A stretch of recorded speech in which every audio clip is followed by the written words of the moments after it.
విందామని ఆశతో వచ్చిన వారు ఉన్నారు. పుట్టుకతో మేము క్రైస్తవులమని చెప్పుకుంటూ క్రీస్తు తత్వాన్ని, క్రీస్తు మూర్తిమత్వాన్ని ఎరగని స్థితిలో బ్రతుకుతున్న వారు ఉన్నారు.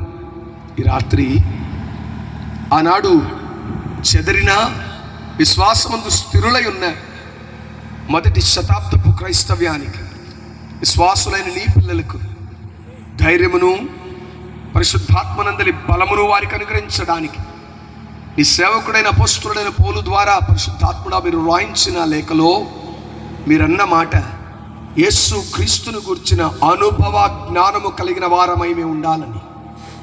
ఆనాటి వారితో మీరన్న ఆ మాట ఈ పూట ఈ స్థలం ముందు సమకూర్చబడిన పిల్లలమైన మాకును మరొక్క మారు మీరు లేఖనానుసారంగా జ్ఞాపకం చేస్తున్నారు. మిమ్మును గూర్చిన అనుభవ సారమైన జ్ఞానమును మేము కలిగి మా ఆధ్యాత్మిక జీవితాలను కొనసాగించుకున్నట్లు మెట్టుకు క్రీస్తు అయిన మీరు మమ్మల్ని పిలిచిన పిలుపు నిశ్చయత ఏమిటో, ఏర్పాటు ఏమిటో గ్రహించిన వారమై గురి లేని వారుగా కాక గురి ఎద్దకే పరిగెత్తు అని వలె మేము పరిగెత్తుటకు మమ్మల్ని సిద్ధపరచగలిగిన దేవుడు వనుచు మా ఎదుట నిలిచిన మిమ్మల్ని మనసారా స్తుతిస్తూ చేరిన మాకు వినుబుద్ధినిచ్చారు, గ్రహించగలిగిన మనస్సును ఇచ్చారు.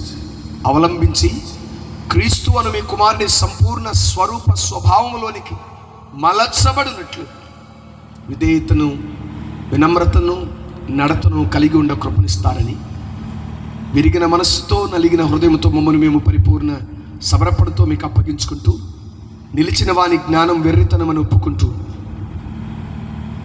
మీ వాక్శక్తి నుంచి చేరిన మా ఎల్లరితో మాట్లాడి మహిమనుందమని యేసు క్రీస్తు పరిశుద్ధ నామాన ప్రార్థించి స్తుతించి వేడుకొనుచున్నాను పరమ తండ్రి, ఆమేన్.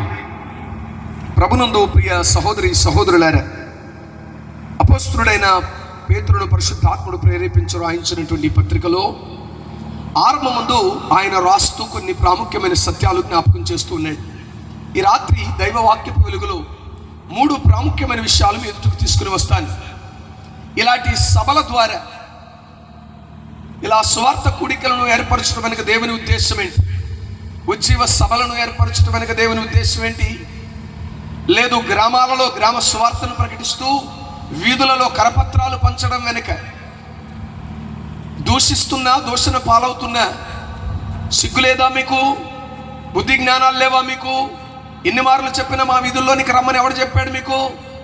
అసలు మాకు వద్దు మర్రో అంటే మా వీధుల్లోకి వచ్చి వేరు దేవుని మాకు ప్రకటిస్తారేంటి అన్న సిగ్గు విడిచిన వారై ఈ దినాలలో స్వార్థ ప్రకటించడం వెనుక ఉన్న ఉద్దేశం ఏంటి?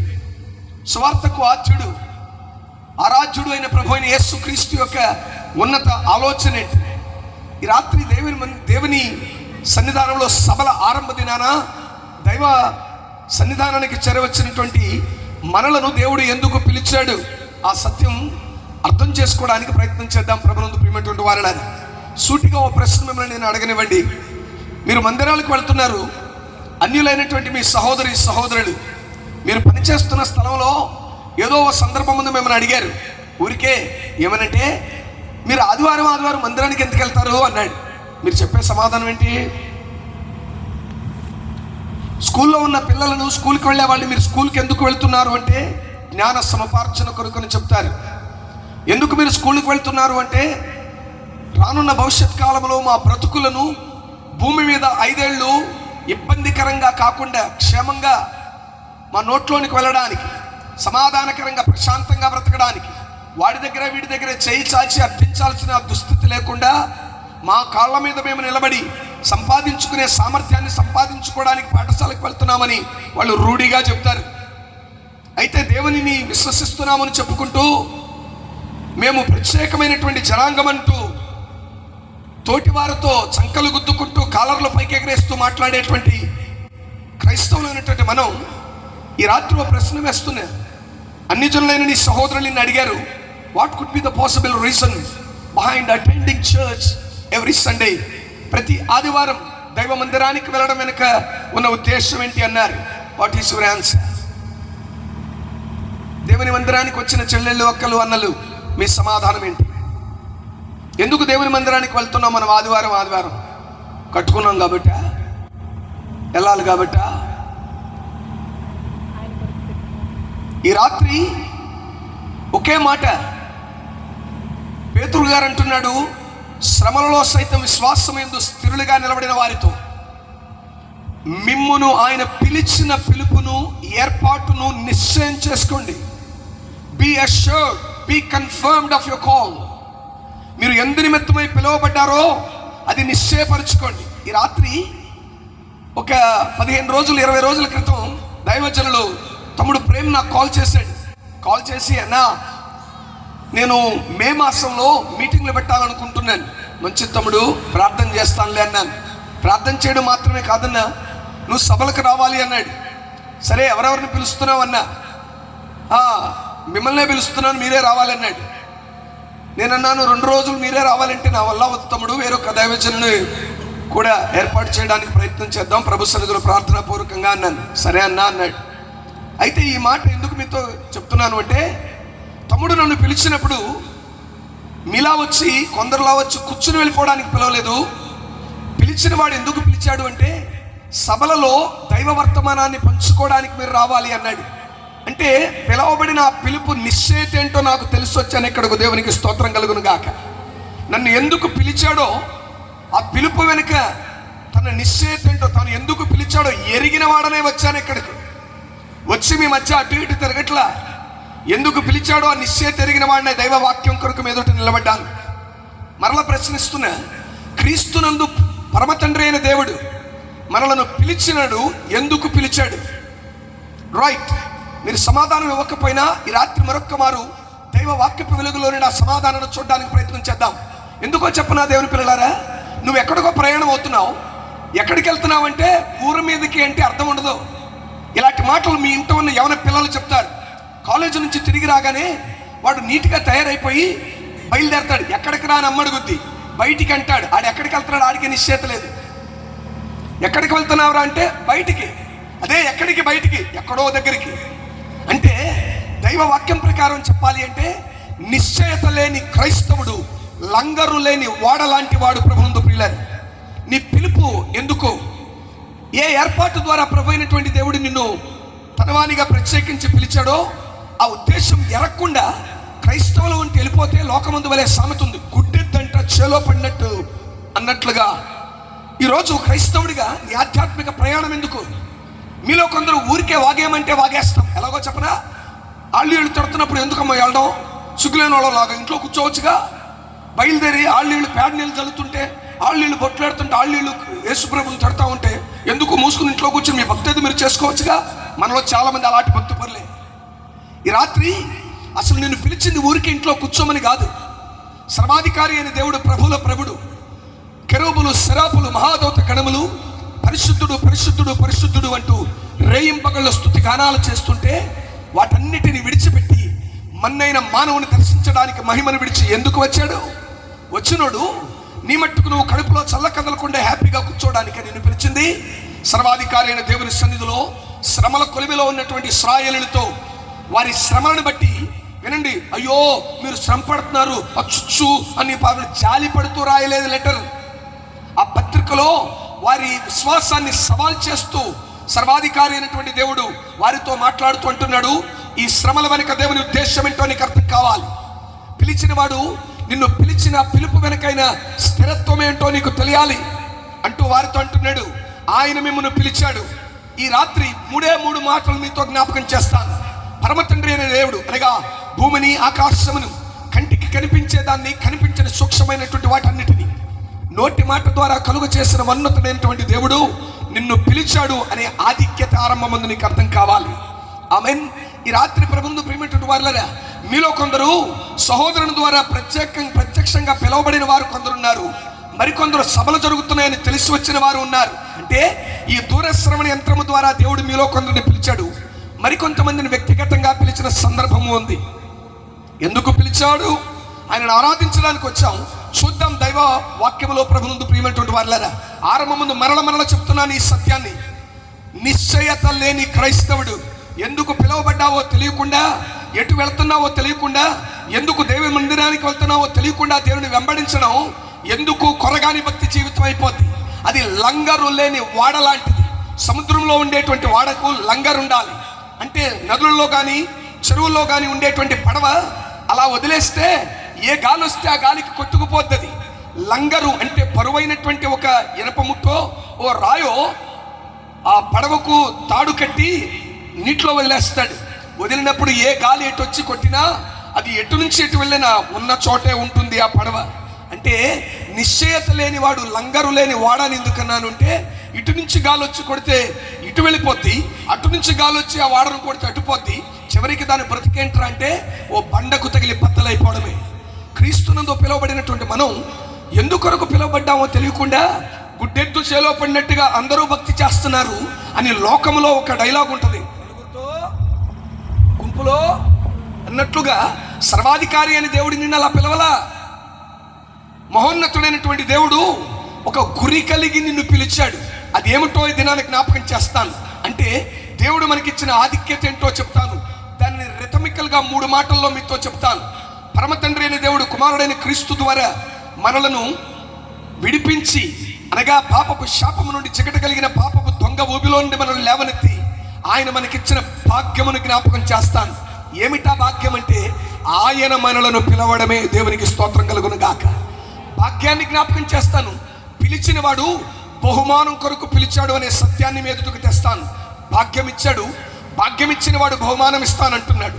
భాగ్యానికి బహుమానానికి మధ్య బాధ్యత ఉంది. ఈ రాత్రి ఈ సత్యాన్ని నువ్వు గుర్తెరిగి ముందుకు వెళితే, పిలుపు అనే గొప్ప భాగ్యమునిచ్చిన వాడు నీకు ఒక బహుమానాన్ని ఏర్పాటు చేశాడు.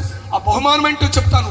ఆ బహుమానం కొరకు నేను ఆశ కలిగి ముందుకు వెళుతున్నప్పుడు ఎలాంటి బాధ్యత కలిగిన వారికి ఆ బహుమానము దక్కుందో చెప్తాను. 3 మాటలు మరలా మీ మస్తిష్కానికి జ్ఞాపకానికి తెస్తున్నాను. లోకమందు సర్వాధికారి అయిన దేవుడు కుమారుడైన క్రీస్తు ద్వారా పిలిచాడు. పిలుపు అనే భాగ్యం ఇచ్చాడు బహుమానం కోసం. ఆ బహుమానం పొందుకోవాలని ఆశ కలిగిన వాడు బాధ్యతలు కలిగి ఉంటాడు. ఆ బాధ్యతలు నెరవేరిస్తే బహుమానం దొరుకుద్ది. రండి ఒక్కొక్కటిగా మనం చూడ ప్రయత్నం చేద్దాం. ఆరంభమందు మరల చెప్తున్నాను మీకు, దేవుడు మనలను పిలిచాడు. ఆమేనండి. ఎవరు పిలిచాడు చెప్పాలి? ఎవరు పిలిచాడు? దేవుడు. మనకు అర్థమైనా అర్థం కాకపోయినా విచిత్రమైన విషయం ఏంటో తెలుసా? అర్థమైనోడు అర్థమైనట్లు బతకట్లేదు, అర్థం కానోడు వ్యర్థంగానే బతికేస్తున్నాడు. కారణం, నిన్ను నన్ను పిలిచిన వాడు భూమి ఆకాశమును అందరి సమస్తాన్ని నోటి మాట ద్వారా కలుగు చేసినోడు. మన్నైన మనిషిని, విలువలేని నిన్ను నన్ను విలువగలిగినోడు పిలిస్తే ఆ పిలుపును గుర్తించని దౌర్భాగ్యులం మనం. ఆ పిలుపు మనకు ఎక్కదు. కానీ వీధిలో ఆ మూల నీ రక్త సంబంధి అయిన వాడు ఇంటిలో ఏదో వేడుక, ఒక ఫంక్షన్ చేసుకుంటా ఉంటే అందరికీ బొట్లు పెట్టుకుంటా వచ్చి నీ పక్కవాడు రక్షించబడ్డాడు, నీ ఎడంవాడు నీ కుడివాడు రక్షించబడ్డారని గుమ్మానికి బొట్టు పెట్టి, ఏమండి ఎడం పక్కనోళ్ళు పిలిచారు, నిన్ను మానేసి కుడి పక్కనోళ్ళు పిలిచారు. ఆదివారం వచ్చి గుండెలు బాదుకుంటూ మందిరంలో అయ్యగారితో చెప్తావు, ఏమండి మూలండి మొన్నండి శుక్రవారం ఫంక్షన్ చేసుకున్నారండి, వాళ్ళకి దగ్గర సంబంధం నేను, రక్త సంబంధం అండి నేను. నా ఎడం పక్కన ఉన్న వాళ్ళకంటే, నా కుడి పక్కన ఉన్న వాళ్ళకంటే నేను బాగా క్లోజ్ అండి, మేము బాగా క్లోజ్ అండి, అన్ని విషయాల్లో మేము ఆదుకుందాం. కానివ్వండి ఫంక్షన్ వచ్చేటప్పటికంటే వాళ్ళు కనపడ్డారు, వీళ్ళు కనపడ్డారు, కానీ మధ్యలో ఉన్న నేను, వాళ్ళని పిలిచింది, వీళ్ళని పిలిచారు కానీ నన్ను పిలవలా. ఇలాంటి సిగ్గుమాలని ఏడుపులు ఏడుస్తూనే జీవితాన్ని సరిపెట్టుకుంటున్నాం మనం ప్రభునందు ప్రియమైనటువంటి వారలారా. వాడు పిలవలేదు, వీళ్ళ పిలవలేదు, లోకంలో ఏమండి వాళ్ళ పెళ్ళికి పిలవలేదు, వీళ్ళ పెళ్ళికి పిలవలేదు, ఊరు దాకా వచ్చారు, ఇంటి పక్కన దాకా వచ్చారు, వాళ్ళకి పిలుపులు వచ్చాయి, వాళ్ళకి కాట్లు వచ్చాయి, మాకు రాలేదని ఏడుస్తున్నావు. కానీ భూమి ఆకాశం అందరి సమస్తాన్ని కలుగు చేసినడు నిన్ను వెదకి వచ్చి నిన్ను పిలిచాడు అంటే వైనము లేని బ్రతుకు మనది. పిలిచినోడు సార్వభౌముడు. ఈ రాత్రి నీ మస్తిష్కానికి ఎక్కని ఆ సత్యాన్ని, నీ మనస్సుకు, నీ హృదయమైన పలక మీద రాయబడలేవు. నిన్ను పిలిచిన వాడు కావలి పట్టణ నియోజకవర్గానికి, ఏమండో ఈ పరిసర ప్రాంతానికి ఎమ్మెల్యే గారు నిన్ను పిలవలా. పోనీ మన రాష్ట్ర ముఖ్యమంత్రి గారు అంతకంటే పిలవలేదు. ఏదో బహుమానం ఇవ్వడానికి మన రాష్ట్రపతి, ఏమండి ఆవిడ అంతకంటే మనల్ని పిలవలా. మరి ఎవరు పిలిచారు? రాజులకు రాజు, ప్రభులకు ప్రభు, అధికారులకు అధికారి, సమస్తమును కలుగు చేసినడు నోరు తెరచి నిన్ను పిలిచాడు. దేవునికి స్తోత్రం కలుగును గాక. నమ్మితే ఒకసారి నీ పక్క వాళ్ళకి నవ్వుతూ చెప్పు, యేసయ్య నన్ను పిలిచాడు. చెప్పండి ఒకసారి నీ పక్క వాళ్ళకి, ఎవరు పిలిచాడు నిన్ను? యేసయ్య నన్ను పిలిచాడు. మనం పొంగిపోయేది అంటే తెలుసా? ఒరే నీకు తెలుసా, ఎమ్మెల్యే గారు నాకు ఫోన్ చేసి రమ్మన్నాడు రా. ఎంత రాటమో! 5 ఏళ్ల పదవిలో ఉండేవాడు, ఏమంటే నిన్ను పిలిచాడు అనగానే భుజం గజమైపోద్ది. 5 ఏళ్ల పదవిలో ఉండేటువంటి వాడు నిన్ను పిలిచాడు, ఎవరి ద్వారా నీకు కబురు పెట్టాడగానే నీ ఆనందానికి అవధులు లేవు. కానీ నీకు అర్థం కావాల్సిన సత్యం ఏంటో తెలుసా? నిత్య నరకం నుండి నిత్య జీవానికి నేను మోసుకుని పోయేవాడు నీ కొరకు మహిమను విడిచిపెట్టి మన్నైన మానవ దేహాన్ని ధరించి మరణమునకు అతీతుడు నీ కొరకు మరణించడానికి వచ్చినవాడు, శరీరానికి అతీతుడు, నిన్ను విమోచించడానికి మానవ శరీరాన్ని ధరించి వచ్చినవాడు, కాలాలకు అతీతుడు, నిన్ను నన్ను మరణ శరీరం నుంచి విమోచించి మనల్ని సంపాదించుకోవడానికి కాలమునకు లోబడి వచ్చినవాడు. ఆయన పేరు నజరేయుడైన యేసుక్రీస్తు. ఆయన మనలను పిలిచాడు. నేను అనలేదు ఆ మాట, రండి వారికే జ్ఞాపకం చేస్తున్నాడు. చదవండి 2వ వచనం ఒకసారి. పేతురు 2వ పత్రిక 1వ అధ్యాయం 2వ వచనం.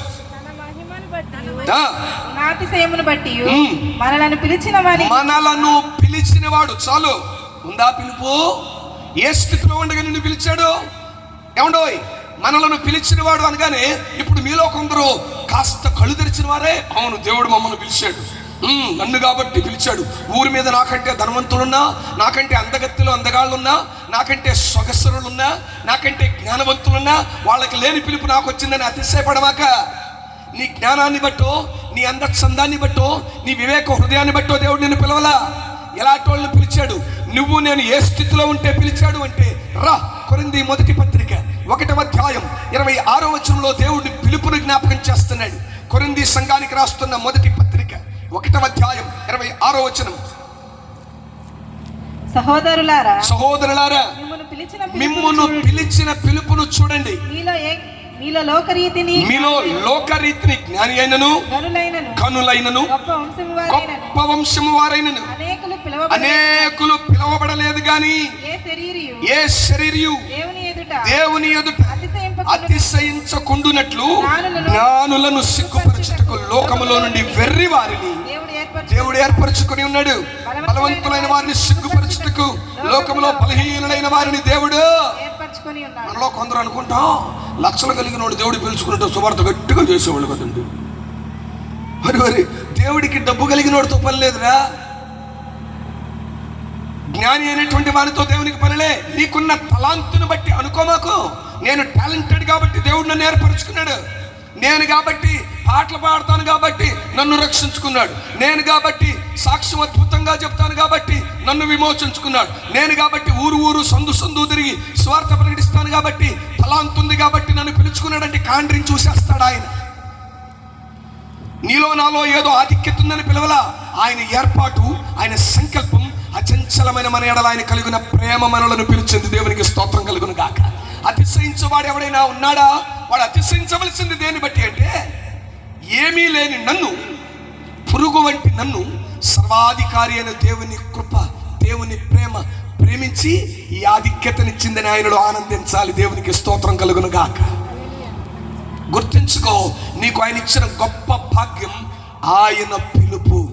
మనకు దొరికిన భాగ్యం ఏమిటి అంటే, దొరికిన వరం ఏమిటి అంటే, సాక్షాత్తు సర్వాన్ని చేసినోడే పిలిచాడు. ఎలా పిలిచాడు? ఏ హృదయంతో పిలిచాడు? ఈ లోకముందు ఎవరన్నా మనల్ని పిలిచారు అంటే, ఉండండి వినండి దేవుని పిల్లలారా, ఏదో ఉద్దేశం లేకుండా ఎవడో పిలవడం మనల్ని.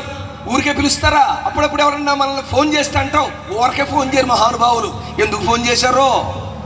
అప్పుడప్పుడు చాలా కాలం తర్వాత ఏమంటే అంతవరకు పలకరించినోడు సడన్గా ఓ రోజు వస్తే వెంటనే అనం, కానీ మాటల్లో అంటాం, పర్లేదులే చెప్పు, ఎందుకు వచ్చావో, ఇప్పుడు గుర్తొచ్చాం.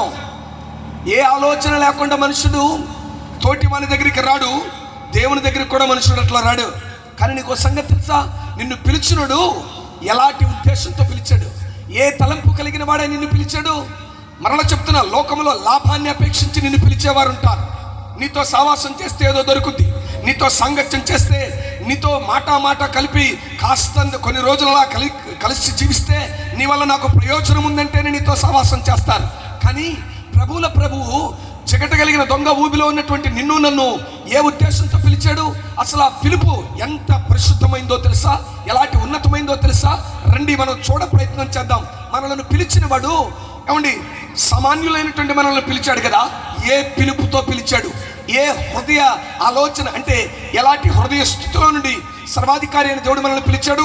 అపోస్తలుడైన పౌలు యవన సేవకుడైన తిమోతికి రాస్తున్న 2వ పత్రిక 1వ అధ్యాయం 9వ వచనంలో రాస్తున్నాడు. మొదటి స్థితి చదువుదాం.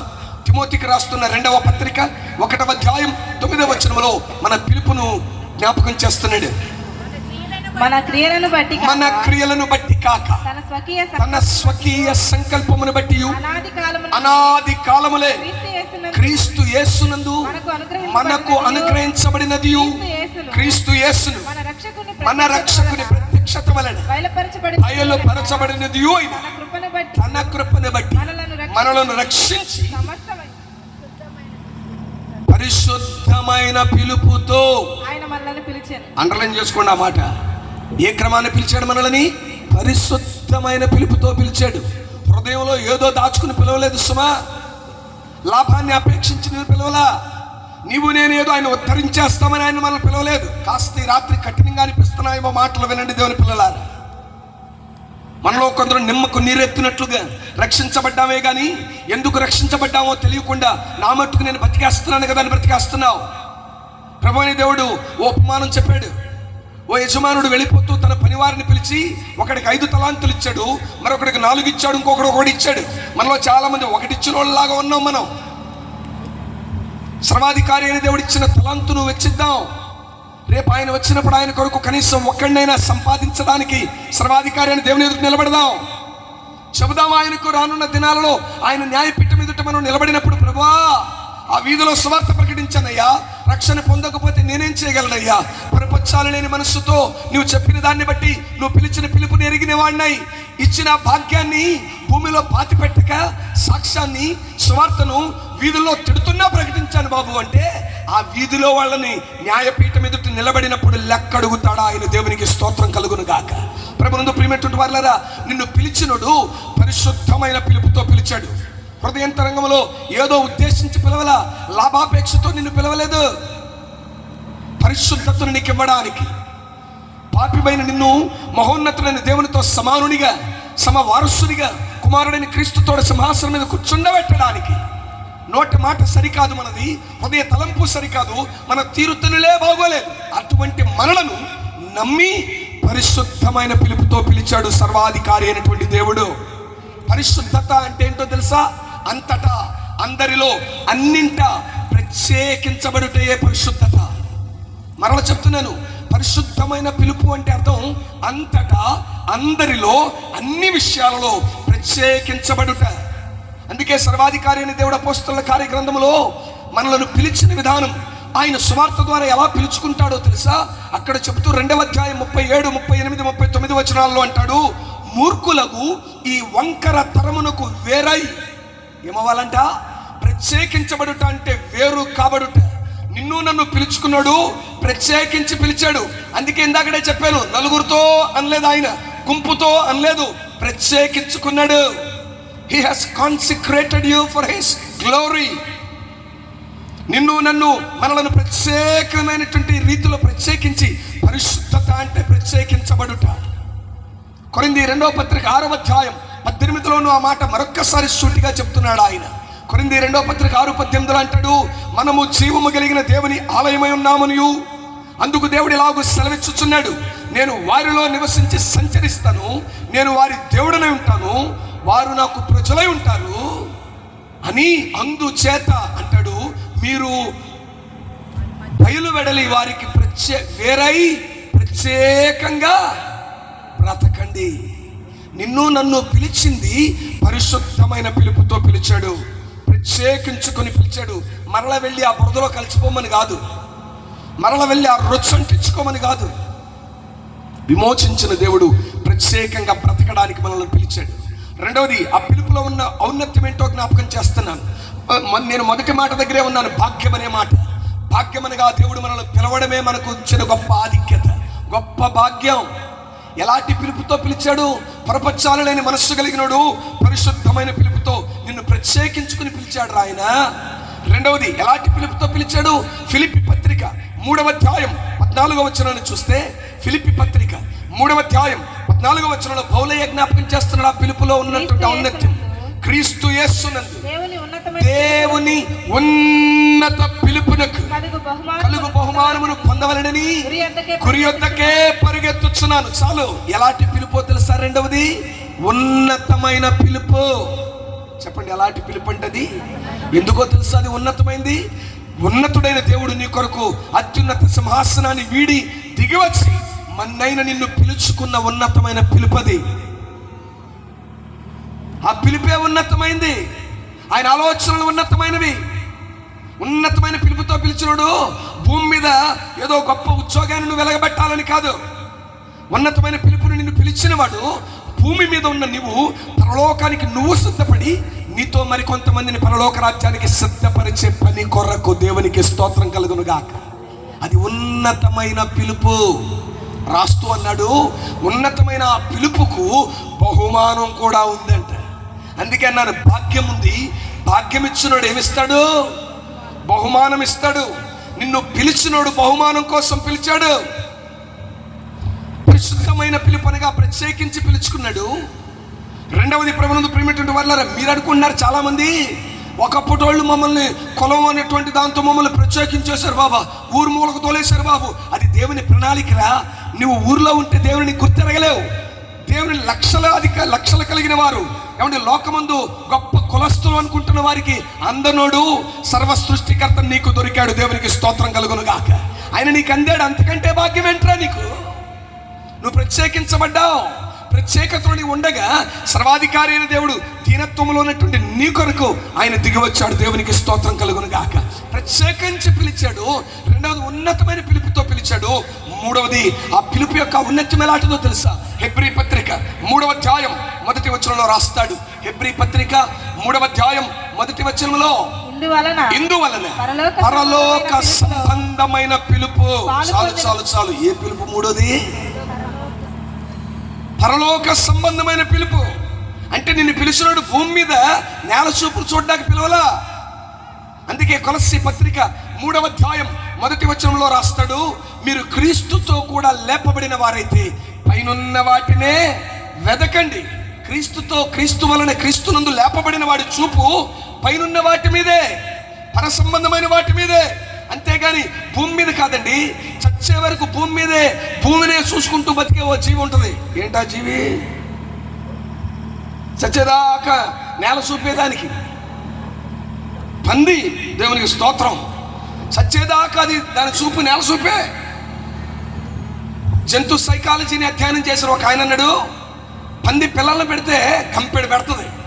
అది పెట్టిన తర్వాత ఏమండి, పిల్లలు నడవగలిగిన స్థితిలోకి వచ్చిన తర్వాత ఇది వెళ్తా ఉంటే దాని వెనకాల పిల్లలు వెళ్తూ ఉంటాయి. పిల్లలు ఎదుగుతున్నప్పుడంట వాటి సైకాలజీ ఎలా ఉంటుందో తెలుసా? తల్లి వెనకాల వెళ్తానే ఉంటాయంట. కానీ వెళ్తా ఉండగా ఒక పెద్ద గోతులో పందును చూస్తాయంట. చూసి అనుకుంటాయంట, నేను పెద్ద యాక ఆ గోతులో ఉంటా. ఎక్కడ? దీని బతుకు సచ్చేదాకా ఈ రొచ్చు బతుకు మాందావురా అనేటువంటి బుద్ధి దానికి ఉండదు. చచ్చే వరకు ఏమండి, తల్లి ఏ గోతులో ఉందో ఈ గోతులోంచి దరిద్రం వెనకాల వెళ్తా దాని బ్రతికేమన్నా మారుద్దా అంటే పెద్ద గొయ్యి చూసి ఆ గోతులో ఉన్న పందును చూసి అనుకుంటుందంట, నేను పెద్దయ్యాక ఆ పెద్ద గోతులోకి వెళ్తా. మనలో చాలా మంది కూడా పిల్లలకి నేర్పేది ఇదే. ఒరే నాయన, మేము బతకలేకపోయామరా, నువ్వు బతకాలరా. ఎట్టా? ఆండి కొట్టి ఇండి కొట్టి అది కట్టి ఇది కట్టా. లోబడినట్టు నేర్పించు దేవునికి. నా దేవుడు సూటిగా చెప్తాను, క్రీస్తును నమ్ముకున్న వాడికి బీరువాళ్ళ నిండా డబ్బు ఉండకపోవచ్చు, క్రీస్తుని నమ్ముకున్న వాడికి ఎకరాల ఆస్తుండకపోవచ్చు. కానీ నా దేవుని వాక్యం చెప్పింది, క్రీస్తు యందు విశ్వాసం ఉంచువాడు నిత్యమైన ధనవంతుడు. ఏ రకమైన ధనవంతుడో తెలుసా? నీ అక్కరలో నీ ప్రతి అవసరత ఆయన మహిమలో నుంచి తీర్చబడుద్ది. దేవునికి స్తోత్రం కలుగును గాక. అది ఎలా వచ్చిందో తెలీదు, అలా ఇస్తాడు ఆయన. ఎందుకు క్రైస్తవుడికి బ్యాంకుల నిండా డబ్బు ఇవ్వడు, బీరువాల నిండా ఇవ్వడు అంటే, బీరువా నిండా ఉందనుకో, నీ ధైర్యం ఏంటో తెలుసా? ఏమన్నా తేడా వచ్చి హాస్పిటల్లో చూపించుకోవడానికి బోర్డంతా నీ చూపు దిక్కుమాలని డబ్బు మీదే ఉంటుంది. నువ్వు ఆధారపడవలసిన వాడి మీద ఆధారపడవు. అందుకే లోకం ముందు భలే సామెత ఉంటుంది, ఆకలేసినప్పుడే పిలుస్తారంటే ఏమని? స్తోత్రం. ఆకలేసినప్పుడు మాత్రం అతలమ్మా, బాధ కలిగినప్పుడు మాత్రం అతలమ్మా అని. ప్రభునందు ప్రియ అక్కలు, చెల్లెళ్ళు, అన్నలు, తమ్ముళ్ళు వినండిరా. సర్వాధికారి అయిన వాడు అన్నీ నీకు ఇవ్వడానికి ఇష్టమేరా. కానీ ఆరంభమందు మన ఆది పితృడైన ఆదాముకు అన్నీ ఇచ్చి ఏలుకోడిక అంటే ఎవడో నాకు కుదరదు, ఇంకోటి చేతిలో పెట్టేద్దని పెట్టేశాడు. అందుకే ఆయనకి తెలుసు, రే మీ జీవితాలను నడిపించుకోవడం మీకు చేత అవుదరా. ఇర్మియా గ్రంథం 10వ అధ్యాయం 23లో రాస్తాడు. ఇర్మియా గ్రంథం 10:23లో అంటాడు, తమ మార్గములను ఏర్పరచుకొనుట నరుల వశములో లేదని, తమ ప్రవర్తనను సన్మార్గమందు నడిపించుకొనుట వారి వశములో లేదని నేను ఎరుగుదును. మనలో చాలా మంది అనుకుంటారు, ఈ మార్గం పడదాం, ఈ ఉద్యోగం చేద్దాం, ఈ వ్యాపారం చేద్దాం, ఇంత గడిద్దాం. క్రీస్తునందు, క్రీస్తు వలన పిలువబడిన వాడికి నీకంటూ మ్యాపింగ్, నీకంటూ ఒక ప్రణాళిక ఉండకూడదు. నీ ప్రణాళికలు వేయువాడు, నీ జీవితపు మార్గాన్ని సిద్ధపరిచి నడిపించువాడు, నిన్ను పిలిచినవాడు. ఆయన పేరు నజరేయుడైన యేసుక్రీస్తుడు. హల్లెలూయా. అందుకే పూర్వకాలం వాక్యం ఎరగకపోయినా పెద్దలు చెప్పిన మాట ఏంటంటే, సావైనా రేవైనా ఆడేనమ్మా. కట్టేసింది అవి చెప్పేవాళ్ళు పాపం. పెళ్ళయిన తర్వాత ఇప్పట్లాగా ఆడేమన్నంటే, అమ్మ రాకపోతే ఫోన్ కొట్టబోయి తమ్ముడు వస్తాడు బండి వేసుకుని వచ్చేద్దు కానీ. అందుకే ఈ దినాల్లో సంసారాలు కుటుంబాలు, కాపురాలు కుంపట్లు అయిపోతున్నాయి. ఒకప్పుడు తలనరిసిన తల్లులు ఉన్నారు ఇక్కడ. వాళ్ళకు పెళ్ళినప్పుడు వాళ్ళ తల్లిదండ్రులు ఏం చెప్పారో తెలుసా? అమ్మ సావైనా రేవైనా ఆడుతూనేనమ్మా, ఆడిని ఎట్టా నడిపిస్తే అట్ట నడవాలి, ఆడికి లోబడి బతుకమ్మా. ఇప్పుడు అట్లా కాదు, చెప్పానుగా. వంట ఒకరే ఉంటే బాగుంటుందంట, ఇద్దరు ముగ్గురు వండితే వంట పెంట అయిపోద్ది. అలా సంసారం భార్యాభర్తలు ఇద్దరే వారిద్దరే కష్ట నష్టాలు లేవు, వాళ్ళిద్దరే పడాలి. కానీ మధ్యలో తల్లిగా నువ్వు దూరినా, అత్తగా నువ్వు దూరినా, బామ్మర్దిగా దూరినా, అన్నదమ్ములుగా దూరినా నాశనం అయిపోతే జాగ్రత్త. ప్రభు ముందు ప్రేమటువంటి వారులారా, సర్వాధికారి అయినటువంటి దేవుని ఏర్పాటు కూడా ఇంతే. ఆయన ప్రభు అని నీ జీవితాన్ని ఆయనకి అప్పగించుకున్నాక ఆయన ఏ మార్గంలో నడిపిస్తే ఆ మార్గం ఉన్నతమైన మార్గమే. దేవునికి స్తోత్రం కలుగును గాక. సర్వోన్నతుడు, సమయోచితమైన జ్ఞానం ఎరిగినోడు ఆయన. చాలాసార్లు అనుకుంటాం మన పిల్లల భవిష్యత్తు ఆయన చేతికి అప్పగించాలంటే ఏ స్కూల్లో జాయిన్ చేయమంటాడో, ఏ కాలేజీలో జాయిన్ చేయమంటాడో, ఎవరి నుంచి పెళ్లి చేయమంటాడో, ఆయన దాకా ఎందుకు, ఊరి మీద గొప్ప వాళ్ళు ఉన్నారు వాళ్ళని అడుగుదాం అనుకుంటాం. రక్షించబడిన నీవు నీ ప్రణాళికను వేసుకోవడానికి పిలవలా, ఆయన ప్రణాళికను వేయడానికి, ఆయన ప్రణాళిక బద్ధంగా నువ్వు బ్రతకడానికి పిలిచాడు. దేవునికి స్తోత్రం కలుగును గాక. హల్లెలూయా. మీకు అర్థమవుతుందా చెప్పే మాట? ఎమ్మెల్యేగా గెలిచావని నాకు నచ్చినట్టు నేను నడుస్తా అంటే కుదరదు. చీఫ్ మినిస్టర్ చెప్పినట్టు పర్లేదు చెప్పండి, ఎవరు నడుచుకోవాలి? సర్వాధికారి అని దేవుని ఏర్పాటులో ఉన్నావు నువ్వు. పిలిచినవాడు పరిశుద్ధమైన పిలుపుతో పిలిచాడు, పిలిచినవాడు ఉన్నతమైన పిలుపుతో పిలిచాడు. మూడవది, పిలిచినడు పరలోక సంబంధిగా నువ్వు ఉండడానికి పిలిచాడు. భూమి మీద ఉన్న దరిద్రతను పోగేసుకోవడానికి పిలవలా. ఏమి తిందాం, ఏం తాగుదాం, ఏం కట్టుకుందాం, వాటి గురించి నువ్వు చింతించాల్సిన అవసరతే లేదు అని మత్తయి సువార్త 5వ అధ్యాయం 6, 7 అధ్యాయాలలో కొండ మీద ప్రసంగంలో మొట్టమొదట ఆయన బోధించిన క్రమమే అది మర్చిపోయి వాళ్ళకి దేవుని దగ్గరికి వచ్చి నాకేమి, ఆయన దగ్గరికి వచ్చిన ప్రతిసారి చిల్లర కొట్టోడి దగ్గరికి చట్టాపొద్దు తీసుకెళ్ళినట్టుగా నాకేమిస్తామని అడుగుతాం. కానీ నీ కొరకు నేనేం చేయనయ్యా అని అడగం. ఈ రాత్రి సర్వాధికారి అయిన దేవుడు అంటున్నాడు, నేను నిన్ను పిలిచాను నాన్న. నా పిలుపు పరిశుద్ధమైందిరా, నా పిలుపు ఉన్నతమైన స్థితిని నీకు ఇవ్వడానికి పిలిచాను రా. ఉన్నతమైన స్థితి కొరకు నేను పిలిస్తే మన దరిద్రం, మన దౌర్భాగ్యం, మనం దేని కొరకు ఎదురు చూస్తున్నాం తెలుసా? అపోస్తలుడైన పౌలు ఏడుస్తూ ఫిలిప్పీ సంఘంతో ఉన్నతమైన పిలుపు కొరకు మీరు పిలువబడ్డారా అని ఆ పిలుపును 14లో చెప్పాడుగా, ఉన్నతమైన పిలుపని. ఆ పిలుపుకు లోబడకపోతే 18లో ఏడుస్తూ చెప్తున్న మాట చూడండి ఒకసారి. ఫిలిప్పీ పత్రిక 3:18లో ఏమంటున్నాడు? మీలో కొందరు క్రీస్తు శిలువకు శత్రువులుగా నడుచుకొనుచున్నారని అనేకులు క్రీస్తు శిలువకు శత్రువులుగా నడుచుకొనుచున్నారు. వీరిని గూర్చి మీతో అనేక పర్యాయాలు చెప్పాను, ఇప్పుడును ఏడుస్తూ చెప్పుచున్నాను, వారి కడుపే అంటున్నాడు, నాశనమే వారి అంతం, వారి కడుపే వారి దేవుడు, వారు తాము సిగ్గుపడవలసిన సంగతులలో అతిశయపడుతున్నారు. ఇదిగోండి, ఇది ప్రాముఖ్యమైనది. భూ సంబంధమైన వాటి అందే ఏముంచుతున్నారంట? నిన్ను పిలిచింది ఏం చూడాలని పిలిచాడు? పరసంబంధమైనటువంటి వాటి మీద దృష్టి ఉంచమని పిలిస్తే భూ సంబంధమైన వాటి మీదే మనస్సు ఉంచే దౌర్బల్యం. మనం అర్థమవుతుందా? భూ సంబంధమైనటువంటి వాటి అందే అంటే చాలా స్పష్టంగా చెప్పాడు. లోకంలో ఉన్నదంతే శరీరాశ, నేత్రాశ, జీవపడంబాలే, ఇవి నా వలన కలిగినవి కావు. కానీ వాటి గురించే దేవుని దగ్గరికి వస్తున్నావంటే నీ పిలుపు నీకు అర్థం కాలేదు అక్క, నీ పిలుపు నీకు అర్థం కాలేదు తమ్ముడు. నిన్ను పిలిచినడు ఉన్నతమైన పిలుపుకు కలిగే బహుమానము కొరకు పిలిచాడు. ఈ రాత్రి ఆరంభం ముందు నీకు అర్థం కావాలి, యు ఆర్ కాల్డ్. నిన్ను పిలిచినోడు సేవకుడు కాదు, నిన్ను పిలిచినోడు సంఘ స్థాపకుడు కాదు, నిన్ను పిలిచినోడు నీ తల్లిదండ్రులు కాదు, నిన్ను పిలిచిన వాళ్ళు సంఘంలో ఏమండో టీవీల ద్వారా నిన్ను పిలిచినవాడు ఆ సేవకుడు కాదురా. నిన్ను పిలిచిన వాడు సర్వాధికారి. ముందుకు వెళుతున్నప్పుడు ఆ సత్యం మీకు అర్థమవుతూ ప్రభు ముందు ప్రియమైనటువంటి వారులారా, రైట్, ఉన్నత బహుమానం అన్నాంగా. సరే, ఎందుకు పిలిచాడు ఆయన మమ్మల్ని? రండి, ఆ మాట కూడా మీతో చెప్తాను.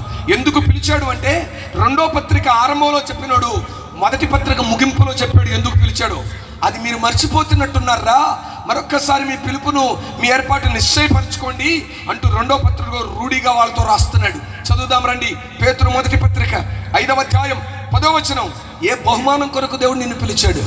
తన నిత్య మహిమకు, క్రీస్తునందు మిమ్మును పిలిచిన సర్వకృపానిదేగు దేవుడు కొంచెము కాలము మీరు శ్రమ పడిన పిమ్మట తానే మిమ్మును పరిపూర్ణులుగా చేసి స్థిరపరచి బలపరచును.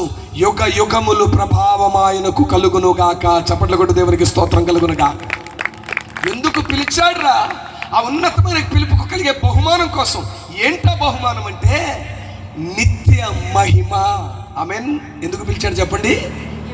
నిత్య మహిమకు మిమ్మల్ని పిలిచినోడు అంటున్నాడు, ఆ మహిమకు వెళ్ళేలోపు కొంచెము కాలము మీకు శ్రమలుంటాయి. శ్రమ కలగంగానే మన మోకాళ్ళు వేసేసి తీసైనా ఆయన, తోసైనా ఆయన, తొక్కైనా ఆయన, ఉపవాస దీక్షలు ఆరంభించేస్తాం, ఉపవాస కూడికలు పెట్టేస్తాం, మనోహరమైన పండుగలను పెట్టి తీసైనా ఆయన, తోసైనా ఆయన, తొక్కైనా ఆయన. మరి ఆయనకి తెలియదు తీసేయాలని, తోసేయాలని, తొక్కేయాలని. ఆ శ్రమ నిన్ను అంతకంతకు మహిమకు తీసుకువెళ్ళడానికి ఇచ్చాడు ఆయన. దేవునికి స్తోత్రం కలుగును గాక. ప్రభునందు ప్రియమైనటువంటి వారలారా, ఉన్నతమైన పిలుపుకు కలిగే బహుమానం. ఏ బహుమానం కోసం నేను పిలిచాడు అంటే నిత్య మహిమ కోసం. చెప్పండి, ఎందుకు పిలిచాడు ఆయన? ఆ నిత్య మహిమ కోసం. ఆ నిత్య మహిమలో ఏముందో చెప్తాను. ఆ నిత్య మహిమ కోసం ఆయన పిలిచాడు అనడానికి నిజమేనా అంటే, లోకముందు ఏదైనా ఒక మాట ఇది నిజం అనడానికి 2 లేదా 3 సాక్షులు కావాలి. ఆయన నిన్ను నిత్య మహిమకే పిలిచాడు అనడానికి 3 సాక్షులను చూపిస్తారండి. ఆయన మనల్ని పిలిచింది నిత్య మహిమ కోసం. ప్రతి ఆదివారం మందిరంకి ఎందుకు వెళ్తారో తెలుసా? ఇల్లు లేకపోతే ఇల్లు కట్టుకోవడానికి కాదు. నిత్యత్వములో ఉన్న దేవునితో నిత్యము యుగ యుగాలు నిత్య మహిమలో ఉండడానికి ఆయన నిన్ను పిలిచాడు. అది గుర్తించి ఆ పిలుపుకు తగిన బ్రతుకు బ్రతకడానికి వెళ్తున్నావు. దేవునికి స్తోత్రం కలుగును గాక. అందుకోసం అది నీ పిలుపు. అదే నా పిలుపు అనడానికి అష్యూరెన్స్ ఏంటి, కన్ఫర్మిటీ ఏంటి, నిశ్చయత ఏంటి? మొదటగా చూచాం, తండ్రి తన నిత్య మహిమకు క్రీస్తునందు మిమ్మును పిలిచిన సర్వకృపానిదేగు దేవుడే.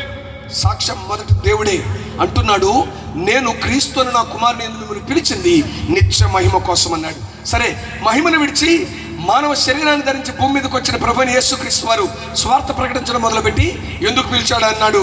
రండి, ఆ మాట కూడా చూద్దాం. మత్తయి సువార్త 11వ అధ్యాయం 28వ వచనం మనకు తెలిసిన మాట. ప్రయాసపడి భారము మోస్తున్న సమస్త జనులారా నా యొద్దకు రండి, నేను మీకు ఏమిస్తానన్నాడు ఆయన. పర్లే చెప్పండి, ఏమిస్తాడు? విశ్రాంతి. నిత్య మహిమలో నీకుండేది నిత్యమైన విశ్రాంతి. సో ఆయన నిన్ను పిలిచింది, తండ్రి పిలిచింది నిత్య మహిమ కొరకు. కుమారుడైన యేసుక్రీస్తు శరీరధారి వచ్చి పిలిచింది కూడా ఆ నిత్య మహిమ కొరకు. ఆ నిత్య మహిమలో ఉండే నిత్యమైన విశ్రాంతి కొరకు పిలిచాడు. 3వది ప్రభునందు ప్రియమైనటువంటి వారలారా, పరిశుద్ధాత్ముడు కూడా ఇస్తున్న సాక్ష్యం. ఎందుకు పిలిచాడో తెలుసా? ఇప్పుడు మీకు అర్థమైంది. నన్ను పిలిచాడు పిలిచాడు పిలిచాడు అన్నావు. ఎలా పిలిచాడు అన్నయ్య?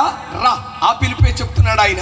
తెస్సలోనిక సంఘానికి రాసిన 2వ పత్రిక, పౌలు గారి ద్వారా తెస్సలోనికలలో ఉన్న సంఘానికి రాస్తున్న 2వ పత్రిక 2వ అధ్యాయం చదువుదాం 12వ వచనం నుండి.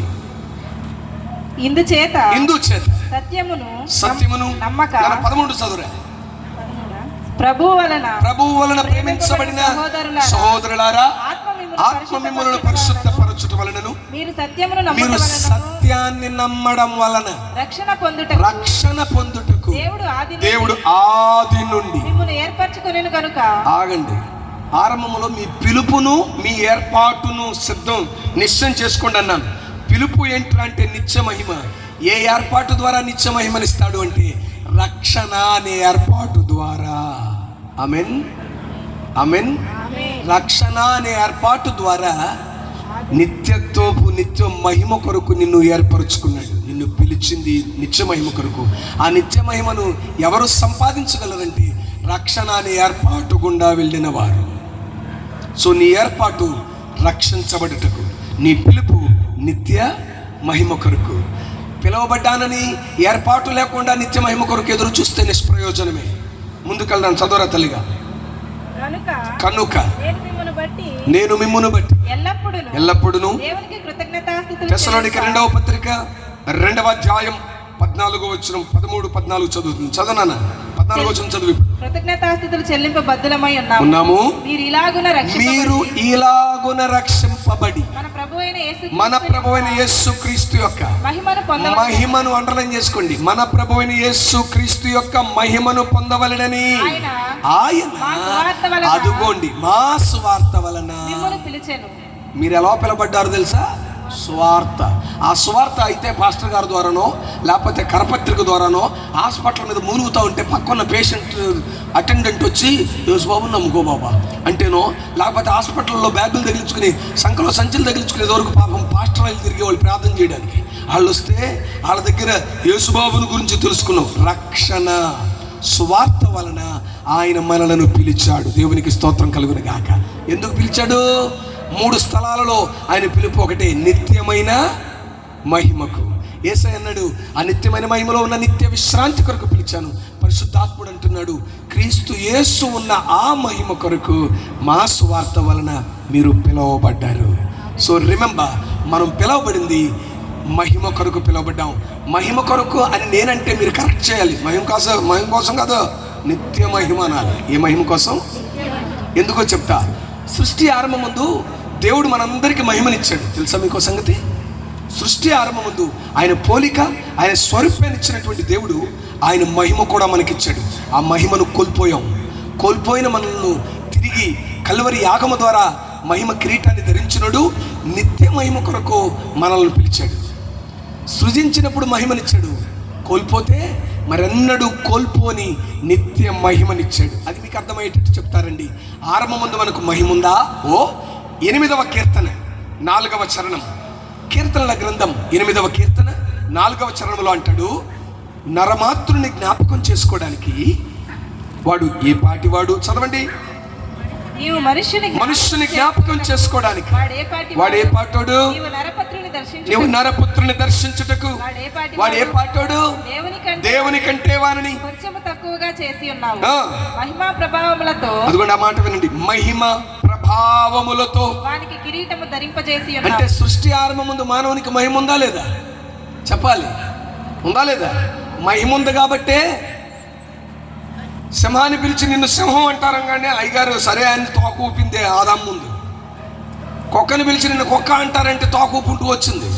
ఎప్పుడైతే దేవునికి విరోధంగా ఆదాములు పాపం చేశారో, మహిమను కోల్పోయారో, ఇప్పుడు కుక్క కూడా గుర్రమంట మొదలెట్టింది.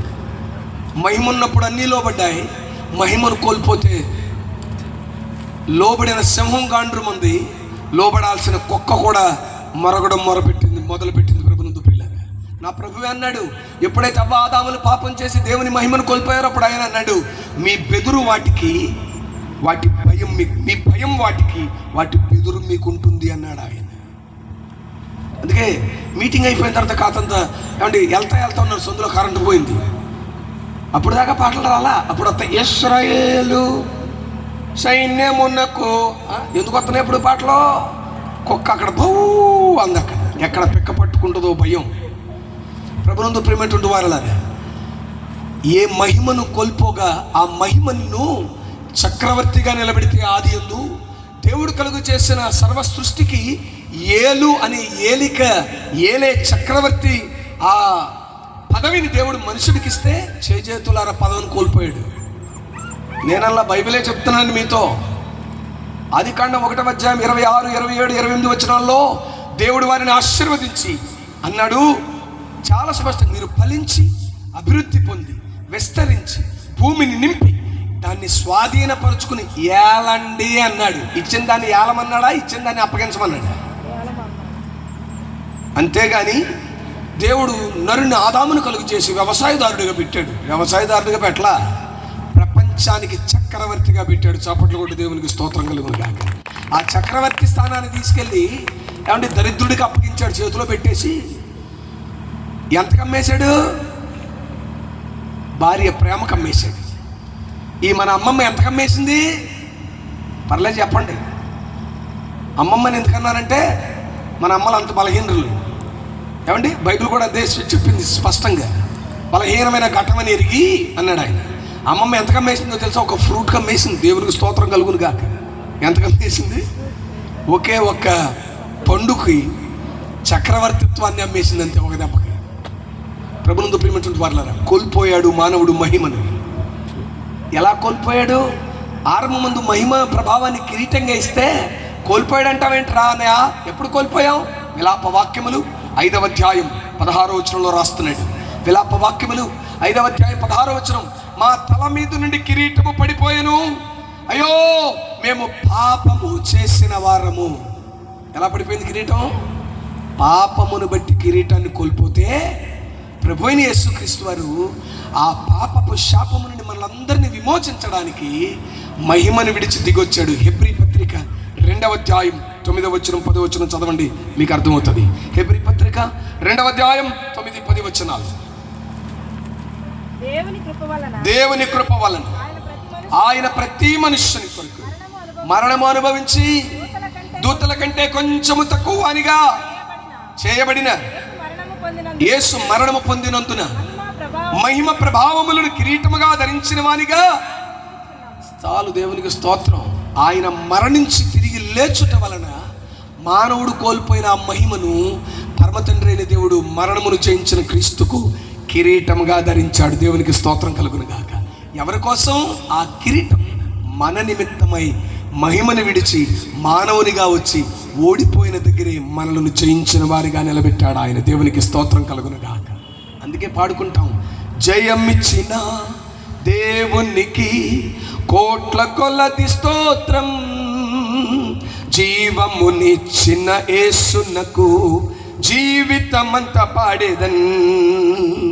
జయమిచ్చిన దేవునికి కోట్ల కొలది స్తోత్రం, జీవమునిచ్చిన యేసునకు జీవితమంతా పాడేదన్. హల్లెలూయా హల్లెలూయా పాడేదా ఆనంద ధ్వనితో ఆర్భాటింతు. హల్లెలూయా హల్లెలూయా పాడేదన్ ఆనంద ధ్వనితో ఆర్భాటింతు. జయమిచ్చిన దేవునికి కోట్ల కొలది స్తోత్రం, జీవమునిచ్చిన యేసునకు జీవితమంతా పాడేదన్. హల్లెలూయా. కోల్పోయిన మహిమను మరెన్నడూ కోల్పోకుండానట్లుగా మన పాపపు శాపమును కల్వరిలో భరించిన వాడై తిరిగి లేవగా కోల్పోయిన సింహాసనాన్ని, కోల్పోయిన మహిమ కిరీటాన్ని పరమతండ్రి దేవుడు కుమారునికి ధరింపచేయగా కుమారుని యందు విశ్వసించు ప్రతి వాడికి ఆ కిరీటం ఇవ్వడానికి ఇష్టపడ్డాడు. దేవునికి స్తోత్రం కలుగును గాక. హల్లెలూయా. నీకు ఇచ్చిన భాగ్యం పిలుపు. మీ ఊర్లో చాలా మందికి లేని ధన్యత మీకుంది. ప్రభునందు ప్రియమైనటువంటి వారులారా, ఏంటో తెలుసా ధన్యత? ఆయన నిన్ను పిలిచాడు అనే సత్యం నీ దాకా రావడం. నిన్ను పిలిచాడు. ప్రపంచంలో చాలా మందికి లేదురా పిలుపు. లేఖనం ఉంది, పిలవబడిన వారు అనేకులు, ఏర్పరచబడిన వారు, చెప్పండి, ఏర్పరచబడిన వారు. రక్షణ అనే ఏర్పాటు గుండా వచ్చినోడికే ఆ బహుమానమైనటువంటి నిత్య మహిమ దొరికేది. ఈ రాత్రి ఈ పిలుపు నేనే పిలిచానని ఎందుకు చెప్తున్నాడు అంటే, మనలో కొందరు ఉన్నారు సంవత్సరాల తరబడి మందిరాలకు వెళ్తారు కానీ యేసును నోటితో ఒప్పుకున్న వాళ్ళు కాదు. హృదయం అందు ఆయన ప్రభువుగా ప్రతిష్ఠించుకుని నీటి మూలమైన బాప్తిసాన్ని పొందిన వాళ్ళు అంతకంటే కాదు. పేరుకు భక్తిపరులు వీళ్ళు. పేరుకు ఊరి మీదకి వెళ్ళి ఏం చెప్తారో తెలుసా? పుట్టుకతో క్రైస్తవులోని సిగ్గుమాలిన మాటలు చెప్పుకునే బుద్ధిహీనులు వీళ్ళు. ప్రభునందు ప్రియులారా, హఠాత్తుగా నువ్వు పోయిన స్థితి బాగోక మంచం ఎక్కిన నువ్వు చప్పా పెట్టకుండా పోతే నిత్య జీవానికి వెళ్ళావు, నిత్య నరకానికి పోతావు. ఈ రాత్రి భయపెట్టట్లేదురా. సర్వాధికారి నిన్ను పిలిచినాడు. ఎందుకు పిలిచాడు అంటే బహుమానం కొరకు పిలిచాడు. ఆ బహుమానం నిత్యత్వంలో ఉన్న దేవునితో నిత్య మహిమలో నీవు ఉండడానికి. ఓ మాట సూటిగా చెప్తాను అన్నా, నిత్య మహిమలో ఏముందని మమ్మల్ని ఆయన పిలిచాడు. ఏముందో తెలుసా? భూమి మీద నిన్ను భయపెట్టే శత్రువైన మరణం అక్కడ లేదు. ఆమెన్. ఎలాంటోడికైనా, ఎంతటి ఏమండి ధైర్యవంతుడైనా భయపెట్టేదేంటి? మానవుడు కలుగు చేయబడిన తర్వాత ప్రపంచం మొత్తం తలుపేసుకుంది. 2019లో 2021 దాకా తలుపు తీయలే. ఏమొచ్చిందని చెప్పండి, పర్లేదు, చచ్చిపోతామేమో బాబా. ఇర్మియా గ్రంథకర్త అన్నాడు, కిటికీల గుండా మరణం వస్తుంది, మూసేయండిరా ఆడెవడో తుమ్మాడు, మూసేయండిరా ఆడెవడో తగ్గాడు. కిటికీలు మూసేసాం. కిటికీలు అంటే వినండి ప్రభుత్వ ప్రియులారా, నీ ఇంటి కిటికీలు మాత్రమే కాదు, కళ్ళు మూసుకున్నావు, నోరు మూసుకున్నావు, మూతి మూసుకున్నావు, అన్నీ మూసేసుకున్నావు. జాగ్రత్తగా కూర్చున్నావు. ఎక్కడ తుమ్మితే పక్కోడికి, ఎక్కడ దరిద్రత వచ్చేద్దో, ఎక్కడ తగ్గితే ఎక్కడ దరిద్రం తెచ్చుకుంటానో చచ్చిపోతానో.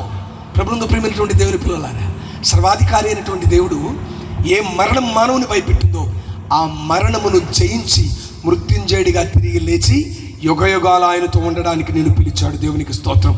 ఏముంది ఆ నిత్య మహిమలో అంటే, నిన్ను భయపెట్టిన ఆ మరణం ఇంకా నిత్య మహిమలో లేదు. రెండవది, ఏముంది ఆ మహిమలో అంటే ప్రభునందు ప్రియులారా, పాపపు వాతావరణం లేదు.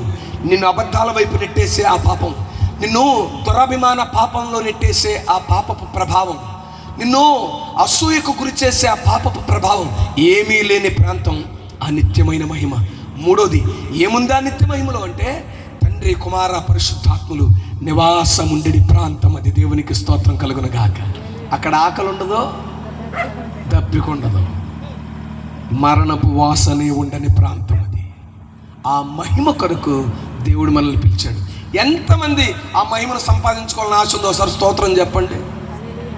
అబ్బా అంటే చాలామందికి లేదు, పోన్లే వదిలేస్తున్నారు, ఏం కాదు, నాకేం పోయింది.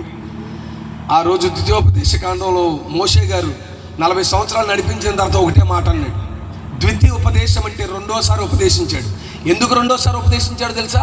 40 సంవత్సరాలు నడిచొత్తా ఉండగా పుట్టారు, మార్గంలోనే పుట్టిన పిల్లలు బోళంత మంది ఉన్నారు. వాళ్ళకి యేసయ్య, ఆయనకి జీవం కలిగిన దేవుడు ఎవరో తెలీదు, నడిపించిన నావికుడు ఎవడో తెలీదు, ఆయన ఔన్నత్యం ఏంటో తెలియదు. కనుక ఆయన పిస్గా కొండకు వెళ్ళి దేవునితో తన మరణం పొందడానికి ముందు సర్వాధికారి అయినటువంటి దేవుడు ఆ తరంలో నడుస్తూ పుట్టినవారు, ఎదిగినవారు, వాళ్ళందరికీ దేవుని కార్యాలు తెలియడానికి రాయబడింది ద్వితీయ ఉపదేశ కాండం. రెండవసారి ఉపదేశించే దానిలో చెప్పి ఓ మంచి మాట అన్నాడు, నీ ఎదుట మేలును కీడును, నీ ఎదుట మరణమును జీవము ఉంచుతున్నాడు. ఎంచుకునే భాగ్యం ఎవరిదే చెప్పండి, పర్లేదు. నా ప్రభు అయిన దేవుడు మనలో చాలా మంది తల్లిదండ్రులు లాంటోడు కాదు. అదేంటి బాబా, బైబిల్ తల్లి లాంటోడి తండ్రులు లాంటోడి అంటే నువ్వేంటి తల్లి లాంటి వాళ్ళు కాదు, తండ్రులు లాంటి వాళ్ళు కాదు అంటావు అంటే, మనలాంటి తల్లిదండ్రులు లాంటి వాళ్ళు అస్సలు కాదు. ఎందుకో చెప్పరా? తల్లిదండ్రులు అట్టంటి వాళ్ళు తెలుసా? నువ్వు నేను చెప్పినట్టు నడవాలి, నా కడుపును పుట్టావు, నేను పోషిస్తున్నా నిన్ను, నా మాట వినాలి. దేవుడు ఎప్పుడు అనలా, నీ ముందు మేలు పెడుతున్నా కీడు పెడుతున్నా, ఏది ఎంచుకుంటావా? ఆయన నీ అంత కాదు. మరణం ఎంచుకున్నా అది నీ విఘ్నతకే వదిలేశాడు, కానీ సూటిగా చెప్తాడు, ఇది మరణం, దీనిలోనికి వెళ్తే నీ బ్రతికిలా ఉంటుంది, దీన్ని ఎంచుకుంటే నీ బ్రతికిలా ఉంటుంది. చాలా సూటిగా చెప్తాడు. తల్లిదండ్రులు అనుభవాల నుంచి కుమారులకు చెప్తారు, ఆడు సరైనోడు కాదమ్మా, ఇలాంటి వ్యవహారాలు సరైనవి కాదురా, ప్రేమించానంటాడు రా, నట్టేట ముంచేస్తాడమ్మా, సరైనది కాదంట. మీ జనరేషన్ వేరు, చెప్పండి, మీ జనరేషన్ వేరు, మా జనరేషన్ వేరు, మీరు చూసిన వేరు.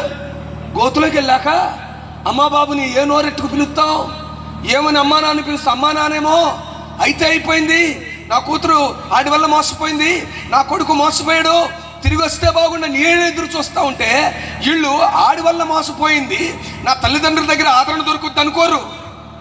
ఆడెవడో పనికి మాలినోడు మోసగిస్తే, ఆమెవరో పనికి మాలి వీడి జీవితాన్ని పాడు చేసేస్తే, ఏ మోహం పెట్టుకుని అమ్మ దగ్గరికి వెళ్తా, ఏ మోహం పెట్టుకున్నా అమ్మ దగ్గరికి వెళ్తా, ఊరేసేసుకుంటా, ఎవరిని ఉద్ధరిస్తాకో. సర్వాధికారి అనే దేవుడు ప్రభునందు ప్రియమైనటువంటి వారులను ఎరిగిన ఆధ్యాత్మిక సత్యాలు చెప్తా ఉంటే సత్యాన్ని విస్మరించేస్తాం. పిల్లలుగా తల్లిదండ్రులు అనేటువంటి వారు పిల్లలకు చెప్పే క్రమాన్ని పిల్లలు వదిలేస్తున్నారు. సూటిగా తల్లిదండ్రులు చెప్తారు, ఇది మంచిది, ఇది చెడు, నీ ఇష్టమని. ఈ రాత్రి యేసయ్య ఈ సభల మొదటి దినం కూడా ఇదే సూటిగా చెప్తున్నాడు. ఏమనో తెలుసా? మేలు నీ ముందుంది, కీడు నీ ముందుంది. ఏంటయ్యా మేలంటే, నేను నిన్ను పిలిచాను రా. ఎందుకోసం పిలిచాను? నిత్య మహిమ కోసం పిలిచాను. నిత్య మహిమ కొరకు వెళ్ళాలి అనుకున్నవాడు నేల చూపులు చూడ్డు. నేల మీద భూమి మీద నాకు ఇది దొరకలేదు, ఆడు నమ్మకం, ఆడు ప్రార్థన చేస్తున్నాడు, ఆ ఎల్లోడికి మేడ కట్టుకున్నాడు, నాకు కనీసం పురుగుడుచుకోవడం లేదు అంటే ప్రభునందు ప్రియమైనటువంటి వాళ్ళ నిత్యత్వంలో నీ కొరకు మహిమ కలిగిన నాదులతో ఉండడానికి గొప్ప భవనాన్ని నీ కొరకు నిర్మిస్తుంటే వెళ్ళిపోయిన ప్రభుత్వం వడుచంటున్నారు ఇచ్చాడు బాబా, ఉన్న ప్రభుత్వం దిగేలోపు ఇటుకు ఇస్తే బాగుండు ఆయన, రేకిస్తే బాగుండు బాబు, 4 స్తంభాలు ఇస్తే బాగుండు ఆయన, గృహప్రవేశం చేసుకుని దేవునికి స్తోత్రాలు చెల్లిస్తాను బాబా. ఈ సిగ్గుమాలను ఏడిపోయాడు. అరే అంతేగాని సంవత్సరాలు వెళ్ళిపోతున్నాయండి, ఎదిగిన నా కొడుకు రక్షణ లేదు, సంవత్సరాలు దాటిపోతున్నాయి, నా భర్త కాటికి కాళ్ళు చాచాడు, రక్షణ లేకుండా పోయింది, నా కూతురికి రక్షణ లేదు, కట్టుకున్న నా కొడుకుకి తీసుకొచ్చినటువంటి కోడలకు రక్షణ లేదు, రక్షణ లేకుండా ఎక్కడ నా కొడుకు దాటిపోతాడు, రక్షణ లేకుండా ఎక్కడ నా కూతురు దాటిపోతుందో, రక్షణ లేకుండా నా రక్త సంబంధికులు ఎక్కడ దేవుని మహిమను కోల్పోతారో అనే భయం లేకుండా భూమిని సంపాదించుకోవాలని భూ సంబంధమైనటువంటి వాటి మీదే వారి కడుపే వారి దేవుడు అంటున్నాడు అపోస్తలుడైన పౌలు వారిని గురించి రాసి. నాశనమే అట్టి వారి నిత్య నాశనాన్ని తప్పించుకుని నిత్య మహిమకు వెళ్ళడానికి దేవుడు మనల్ని పిలిచాడు. ముగిస్తూ ఒకే ఒక్క మాట, అన్నా భాగ్యం అన్నావు పిలుపని, పిలుపు పరిశుద్ధమైనది, ఉన్నతమైనది, పరలోక సంబంధమైనది అని. పిలిచినోడు బహుమానం కోసం పిలిచాడు. ఏమిటా బహుమానం అంటే నిత్య మహిమని, నిత్య రాజ్యంలో యుగయుగాలు దేవునితో నిత్య మహిమలో ఉండడానికి పిలిచాడన్నావు. ఆ బహుమానాన్ని పొందుకోవాలంటే బాధ్యత అన్నావు కదరా. ఏంటా బాధ్యత అంటే ఒకే ఒక్క మాట చెప్పి నేను ముగిస్తాను ప్రభునందు ప్రియులారా. ఆ బాధ్యతలను ఇంచుమించు 4 బాధ్యతలను హెబ్రీ పత్రిక 4వ అధ్యాయంలో ప్రభువైన దేవుడు రాయించాడు. మొదటి వచనం మొదలు 16 వచనాలు కలిగిన భాగంలో 4 నుండి 5 భాగ్యాలు ఇచ్చాడు. అంటే ఒక మాట మీకు అర్థమయ్యేటట్టు చెప్తాను. ఈ వేదికను నేను ఎక్కడానికి తమ్ముడు మెట్లు పెట్టాడు. మెట్లు లేకుండా ఎట్ట ఎక్కొచ్చామా? మెట్టుకొచ్చాంగా. పైకి ఎక్కాలంటే మెట్టెక్కాలి. నిత్య మహిమలోనికి అడుగు పెట్టాలంటే భూమి మీద ఉన్నటువంటి నువ్వు కొన్ని మెట్లు ఎక్కాలి. ఆ మెట్లను చాలా స్పష్టంగా రాశాడు. చదవండి 4వ అధ్యాయం ప్రారంభ వచనం హెబ్రీ పత్రిక. ఆయన యొక్క విశ్రాంతిలో ప్రవేశించుదమని వాగ్దానం ఇంకను నిలిచి ఉండగా మీలో ఎవడైనను ఒకవేళ ఆ వాగ్దానమును పొందకుండా తప్పిపోవునేమో అని భయము కలిగి ఉందాం. చాలు ఆగండి ఒక మాట. ఏ భయం కలిగి ఉండాలంటే నాడు ఇశ్రాయేలుకు 430 సంవత్సరాల దాస్యత్వం ఉన్న వారికి మోషే అహరోను అనబడిన సేవకులను దేవుడు నియమించి వారికి బోధించి నిత్య మహిమ విశ్రాంతి అంటే కనాను అనే విశ్రాంతికి వారిని తీసుకెళ్తుంటే ఆ విశ్రాంతిని కోల్పోయిన వాళ్ళు ఉన్నారు. కొరాహు, దాతాను, అబీరాము అనేటువంటి వాళ్ళు భూమి నెరలు విడిచి వారితో కూడా ఉన్నటువంటి వారంతా అర్ధాంతరంగా కాల ఫలాలు రాలిపోయినట్లు రాలిపోయారు. చాలామంది ప్రభునందు ప్రియమైనటువంటి వారులరా, పోత పోసిన ఆ దూడను మొరకగా సర్వాధికారి అయినటువంటి దేవుని సేవకుడైన మోషే ఆ బంగారపు దూడను నులిచేసి పొడి చేసి దాన్ని నీళ్లతో కలిపి దానికి మొక్కిన వాళ్ళందరికీ తాగించాడు. అక్కడ అనేకులు హతులైపోయారు. అంటే మామిడి చెట్టుకు కాయ తయారైంది, ఇంకా ఒక వారం ఉంటే బాగా ఉంటుంది అనుకున్నాం. ఈలోపు అర్ధాంతరంగా గాలి వచ్చింది, పడిపోతే ఆ ఫలాలను ఏమంటాం? అకాల ఫలాలు అంటాం. తన కాలానికంటే ముందుగా రాలిపోయాను. అలా రాలిపోయిన వాళ్ళు ఉన్నారు. అయితే దేవుని వాక్యం అంటుంది, అలా రాలిపోకుండా ఆ నిత్యమైన విశ్రాంతిలో నిలిచి ఉండున్నట్లు జారిపోకుండా మనల్ని మనం జాగ్రత్త పడదామంటుంది. జాగ్రత్త పడాలి అంటే నువ్వు కలిగి ఉండవలసిన మొదటి బాధ్యత, చదవండి ఆ మాట, వారికి ప్రకటించబడినట్లు మనకును సువార్త ప్రకటించబడిను. అయితే వినిన వారితో కూడా వారి విశ్వాసమందు నిలిచి కలిసి ఉండలేదు కనుక విన్న వాక్యం వారికి నిష్ప్రయోజనమైనదాయను. ఏమైపోయిందంట? విన్న వాక్యం నిష్ప్రయోజనం అయిపోయింది. అంటే దేవదేవుడు సూటిగా చెప్పే నీకిచ్చే బాధ్యత ఏంటంటే, వాక్యమైన నేను నీతో మాట్లాడుతున్నప్పుడు నా మాట నీకు విశ్వాసాన్ని కలుగు చేసేది. ఈ విన్న వాక్యమందు నువ్వు విశ్వాసముతో కలిసి విశ్వాసంతో నిలిచి ఉంటే నిత్య మహిమలోనికి వెళ్తావు.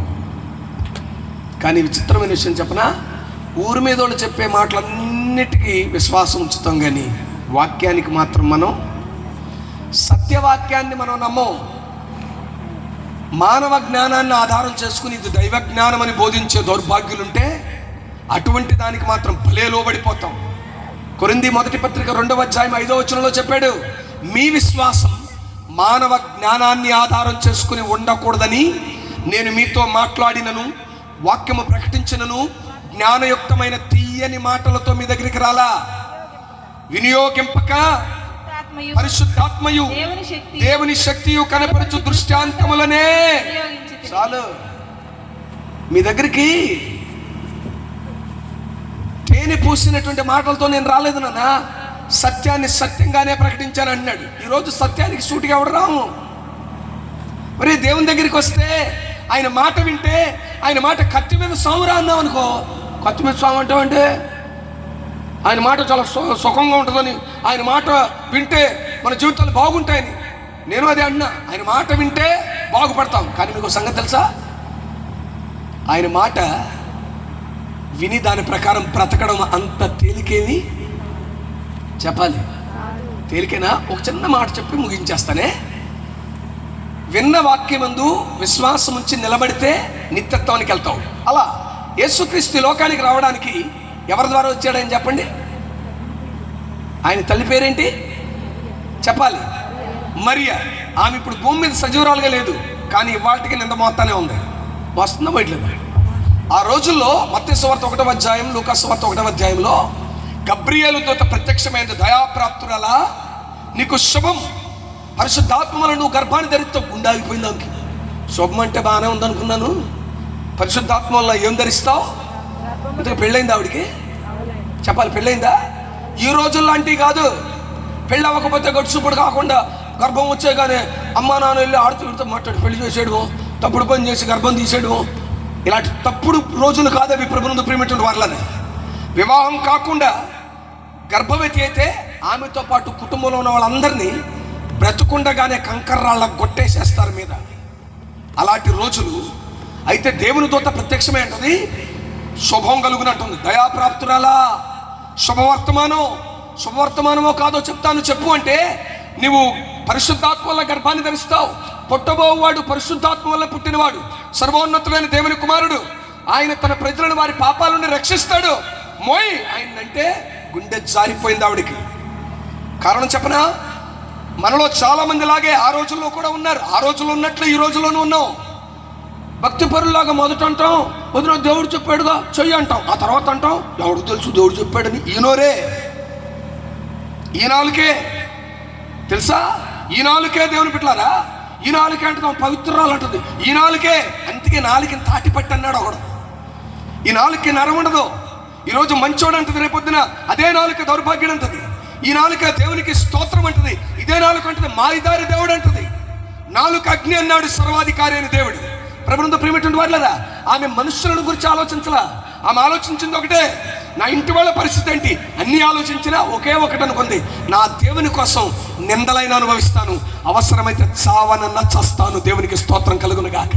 ఆయన మాట కొరకు సూటిగా చెప్తున్నా. యేసయ్య సూటిగా చెప్పాడు మత్తయి సువార్త 5వ అధ్యాయంలో, నా నిమిత్తం జనుల్ని ఏం చేస్తారు? నిందిస్తారు, హింసిస్తారు, అవమానకరంగా మీ మీద చెడ్డ మాటలన్నీ పలుకుతారు. మీకు సంగతి తెలుసా? సూటిగా చెప్పాలంటే దేవుని వాక్యాన్ని విని వాక్యం ప్రకారం బ్రతకాలి అంటే మీలో చాలామంది మీరే పెడతారు. నిజం చెప్పి నడుతుంది అనుకో, నిజం చెప్పి బ్రతుకుతున్నాడు అనుకో, బయలుదేరారండి మరి ఇళ్ళే సత్యం మాట్లాడతారు. మేము మాట్లాడడం, మరి బయలుదేరారు. మరలా చెప్తున్నా, యథార్థంగా బ్రతికేవాడిని చూస్తున్న క్రైస్తవుడికే కన్నులు ఏమండి గెట్టవు, సహించవు. సత్యాన్ని మాట్లాడుతూ ఎందుకు అలాంటి బ్రతుకుతావు అంటే, అబ్బో బయలుదేరింది మరి నీతిమంతురాలు, బయలుదేరాడు మరి నీతిమంతుడు అంటూ ఎద్దేవ చేస్తావు, కానీ బ్రతుకు మార్చుకోవడం చేతవుది నీకు. లోకమందుకు అందుకే ఒక మాట రాయబడింది. లోకంలో అంటారు నిజం నిష్ఠూరంగా ఉంటుందంట, సత్యం ఎలా ఉంటుందంటే నోట్లో పెట్టుకున్న కరక్కాయలాగా ఉంటుంది. కరక్కాయ ఎప్పుడైనా పెట్టుకు చూడండి ఎంత చేదుగా ఉంటుందో, నిజం కూడా చాలా చేదుగానే ఉంటుంది. కానీ నీకు సంగతి తెలుసా? సత్యాన్ని మాట్లాడాలంటే ధైర్యం ఉండాలి, సత్యాన్ని అంగీకరించాలన్నా ధైర్యం ఉండాలి. నా యేసయ్యను అంగీకరించాలంటే మనుషులకు ధైర్యం ఉండాలి. చప్పట్లు కొట్టి దేవునికి స్తోత్రం కలుగును గాక. అబద్ధాన్ని అంగీకరించడానికి ధైర్యం అక్కర్లా, వేషధారాన్ని అంగీకరించడానికి ధైర్యం అక్కర్లా. సత్యాన్ని నమ్మాలన్నా, సత్యాన్ని మాట్లాడాలన్నా ధైర్యం ఉండాలి. అందుకే దేవుని వాక్యం ఉంది, పిరికితనము కలిగిన ఆత్మ ఇయ్యలేదు, ధైర్యము కలిగిన ఆత్మనిచ్చిన దేవుడు. దేవునికి స్తోత్రం కలుగును గాక. మరియ ఒకటే అంది, చదవండి ఇప్పుడు ఆ మాట. లూకా సువార్త 1వ అధ్యాయం 38వ వచనంలో అంటది, నీ దాసురాలను నీవన్నట్లే. అందుకు మరియ, ఇదిగో ప్రభువు దాసురాలను, నీ మాట చప్పున నాకు జరుగునుగాక. అంటే సూటిగా చెప్పనా, దేవుని వాక్యమును విన్నప్పుడు నీకు ఎదురయ్యేది అవమానమే, నీకు ఎదురయ్యేది నిందలే. కానీ నీకు సంగతి తెలుసా, అవమానాల నడుమ ఆయన మహిమపరచడానికి ఇష్టపడితే, నిందల నడుమ ఆయన మహిమపరచడానికి ఇష్టపడితే, నీ మరణం వరకు ఆయన మహిమపరచడానికి ఇష్టపడితే, ఈరోజు సూటిగా చెప్తున్నా, ఇవాళకి మరియను ప్రభువుని బట్టి మహిమపరుస్తూనే ఉన్నాం. దేవునికి స్తోత్రం కలుగును గాక. ఆమెను జ్ఞాపకం చేసుకోవట్లేదా? ప్రతి స్థలం ముందు ఆమెను జ్ఞాపకం చేసుకుంటాం. ఇంకా జ్ఞాపకం చేయనా? అదే లూకా 5వ అధ్యాయంలోకి మీరు వెళ్తే పేతురు గారు కనపడుతుంటాడు. రాత్రంతా ప్రయాసపడ్డాడు, కానీ ప్రభు అయినటువంటి దేవుడు వచ్చినటువంటి వారికి స్వార్థ ప్రకటించిన తర్వాత, కొడుకా కాస్త నావ లోపలికి నడిపిస్తావా అన్నాడు. లోపలికి నడిపించాక అన్నాడు, వలయ్ అన్నాడు. ఏమేమన్నాడు? వలయమన్నాడు. అదే నాలాటోడు తమ్ముడు లాటోడు అయితే రాత్రంతా అలసిపోయి బాబని వలయమంటున్నాడు. ఎప్పుడు వలయమంటున్నాడు? పగటిపూట. నేనైతే ఏమడిగేవాడిని తెలుసా? ఏమంటే మీ ఉద్యోగం ఏంటని అడిగేవాడిని. ఎందుకు? తెలిసినోడైతే రాత్రి పగటిపూట సముద్రంలో వలలు వేయమనరు. చేపలు రాత్రిపూట దండిగా దొరుకుతాయి, పగల దొరకవు. ప్రభు ముందు ప్రియులారా, నీ వృత్తి ఏంటి అని అడిగేవాడిని. ఆయన అంటాడు, నేను చిన్నప్పటి నుంచి మా నాన్నతో వడ్రంగి పని చేసినండి, అది అందుకనే పగలేమంటున్నావు. స్వార్థ గట్టిగానే చెప్పావు, కానీ ఈ పని నీది కాదులే, పక్కెళ్ళు అన్నాడా? ఆయన మాట అధికారముతో కూడిన మాట, ఆయన సత్యం ఆ హృదయాన్ని ఆకర్షించి ఒకటే అన్నాడు, ఏలినవాడా రాత్రంతయు ప్రయాసపడితే గాని అయినను నీ మాట చప్పున.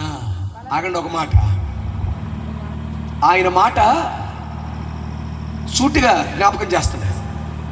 దేవుని మాట నువ్వు విశ్వాసం ఉంచితే నీ కళ్ళ ముందు కనిపించేదానికి ఇది జరగదు అనుకున్నా ఆయన ఆశ్చర్యకరంగా జరిగిస్తాడు. ఎలాగో సూటిగా చెప్తా. వలేసేవాడికి తెలుసు ఏ నీటి పొరలో ఏ చేప పడుతుందో, ఏ టైంలో నీటికి పొరలు ఉంటాయి. తెలుసా మీకు సంగతి? లోతుకు వెళ్ళే కొలది చేపలు, అన్ని రకాల చేపలు లోతులో బ్రతకవు. ఒక్కో రకమైన చేప ఒక్కొక్క లోతులో బ్రతుకుద్ది. ప్రభుత్వం ప్రేమించే వాళ్ళ ఏ లోతులో ఏ చేప దొరుకుతుందో, ఏ టైంలో ఏ చేప ఏ నీటి సాంద్రత మీద పైపైన తిరుగుతుందో బాగుగా ఎరిగినోడి చేప వలేసిన పేతురు గారు. అయితే దేవదేవుడు అన్నాడు, వలయ్ అన్నాడు. పడవని తెలిసిన కాలాలకు అతీతుడు, కాలములను సమయములను ఆధీనంలోనికి తీసుకున్నాడు, సమస్తం చేయగలడని. ఎందుకు ఈ మాటలు చెప్తున్నాడు తెలుసా? దేవుని మాట నువ్వు విన్నప్పుడు ఊరోళ్ళందరికీ వెర్రితనంగా అనిపిస్తుంది. దేవుని మాట నీకు విన్నప్పుడు శారమును చూసి, శారం ఎందుకు నవ్వుకుందో తెలుసా? ముసలిదాన్ని, కడుపు ఉడిగిపోయిందాన్ని, గర్భం రాని దాన్ని, నన్ను వచ్చే సంవత్సరం పిల్లోడు పుడతాడు అన్నాడు అటకారంగా. ఈయన ఎవరో వచ్చినోడు కడుపు నిండా ఆహారం పెట్టాం, తినేసి వెళ్ళిపోతే బాగుండు, కానీ ఈ మాట చెప్పి వెళ్తాడేంటి అని నవ్వుకుంది. కానీ నా దేవునికి అసాధ్యమైంది ఏదీ లేదు. దేవునికి స్తోత్రం కలుగును గాక. హల్లెలూయా. శూన్యంలో సమస్తము లేని దాన్ని ఉన్నట్టు పిలిచినోడు, నీ కళ్ళ ఎదుట పరిస్థితులను మార్చగలిగిన దేవుడు. నువ్వు ఆయన చెప్పింది చేయగలిగితే చాలు. ఇది అవుద్దా? అసలు అవదండి. నా జ్ఞానకైతే అవదండి. నీ జ్ఞానం దేవుని దృష్టికి వెర్రితనం రా పెచ్చోడ. నువ్వు అనుకునేది దేవుని దృష్టికి వెర్రితనం. He can do everything and anything any time. అన్నీ చేయగలిగిన దేవుడు. ఒకే ఒక్క మాట, ఆ మహిమను నువ్వు చేరుకోవాలి అంటే పరమ తండ్రి కుమారుడు ఎందుకు ఒకటే అంటున్నాడు, విన్న వాక్యమునకు విధేయతతో విశ్వాసముంచి నిలబడితే, విన్న వాక్యమునకు విశ్వాసముతో కూడిన విధేయతను చూపి నువ్వు నిలబడిపోతే నిత్య మహిమ నీదే. అలా నిలబడి దేవుని మహిమపరిచింది మరియా. ఈ రోజుకి తెలియని మరిని మహిమపరుస్తున్నాం. అలా నిలబడి వలవేసి దేవుని మహిమపరిచాడు పేతురు. సర్వాధికారి అయిన దేవుడు 2 పడవల నిండా చేపలు బట్టి పేతురును మహిమపరిచి ఈరోజు దేవుని మహిమపరచుకోవడానికి అవకాశం ఇచ్చాడు. దేవునికి స్తోత్రం కలుగును గాక. మన జీవితాలలో కూడా ఒకటే ప్రభునందు ప్రియులారా, నీ ప్రతి కార్యాన్ని చేయగలిగిన దేవుడు ఆయన. దేవుని మాట నమ్మి ఆయన మాట కొరకు నెక్కముగా బ్రతికితే, నిజమాడి పెదవులు నీకుంటే, మోసగించని హస్తాలు నీకుంటే, వాళ్ళ కుటుంబాన్ని వీళ్ళ కుటుంబాన్ని పాడు చేసి నువ్వేదో ఉద్ధరిద్దామంటే దేవుడు ఒప్పుకునే దేవుడు కాదు. వాడిని పాడు చేసి వీడిని పాడు చేసి నేను 5,000 నా నోట్లోకి నింపుకుందామంటే ఆ ఆహారం ఔషధం అవదు, అనారోగ్యానికి విషమైపోద్ది. నువ్వు క్రమంగా సంపాదించే ఆహారం నీ కడుపుకు ఔషధం అవుద్ది. నువ్వు వాణ్ణి వీణ్ణి మోసం చేసి వాణ్ణి వీణ్ణి కొట్టి సంపాదించేది నీ కడుపుకు విషమైపోద్ది. ఈ రాత్రి సూటిగా ప్రభువుని దేవుడు చెప్తున్న మాట, నా మాటకు నువ్వు లోబడి విధేయత చూపించి నిలబడితే నిత్య మహిమకు వెళతాం. ఆ మహిమను సంపాదించుకోవడానికి విధేయతతో దేవుని యందు నిలబడదాం. ఈ మాటలు దేవుడు మన వినికిడిలో దీవించి మనలను బలపరచును గాక. కళ్ళు మూసుకుంటారా? ప్రార్థన చేద్దాం. కళ్ళు మూసుకోండి. ప్రభునందు ప్రియులారా, అన్నా, సర్వాధికారి అయిన దేవుని సన్నిధిలో ఆయన నన్ను పిలిచింది నిత్యం మహిమకే. అది నేను ఎరిగిన దానిని ఎరిగినోడును. కానీ పిలుపుకు తగిన బ్రతకలేని బలహీనుడుందిరా. నా కొరకు ప్రార్థిస్తావా? నా ఇంటి వారి కొరకు ప్రార్థిస్తావా అన్నవారు ఉంటే మీరున్న స్థలంలో లేచి నిలబడతారా?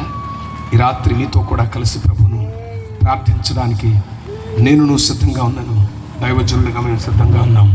దేవుని పిల్లలారా, కళ్ళు మూసుకుని మనఃపూర్వకంగా దేవునితో, యేసయ్యా, నీవు నన్ను పిలిచావు, పిలువబడిన వాడును అని గ్రహింపు లేకుండా బ్రతికేస్తున్నాను.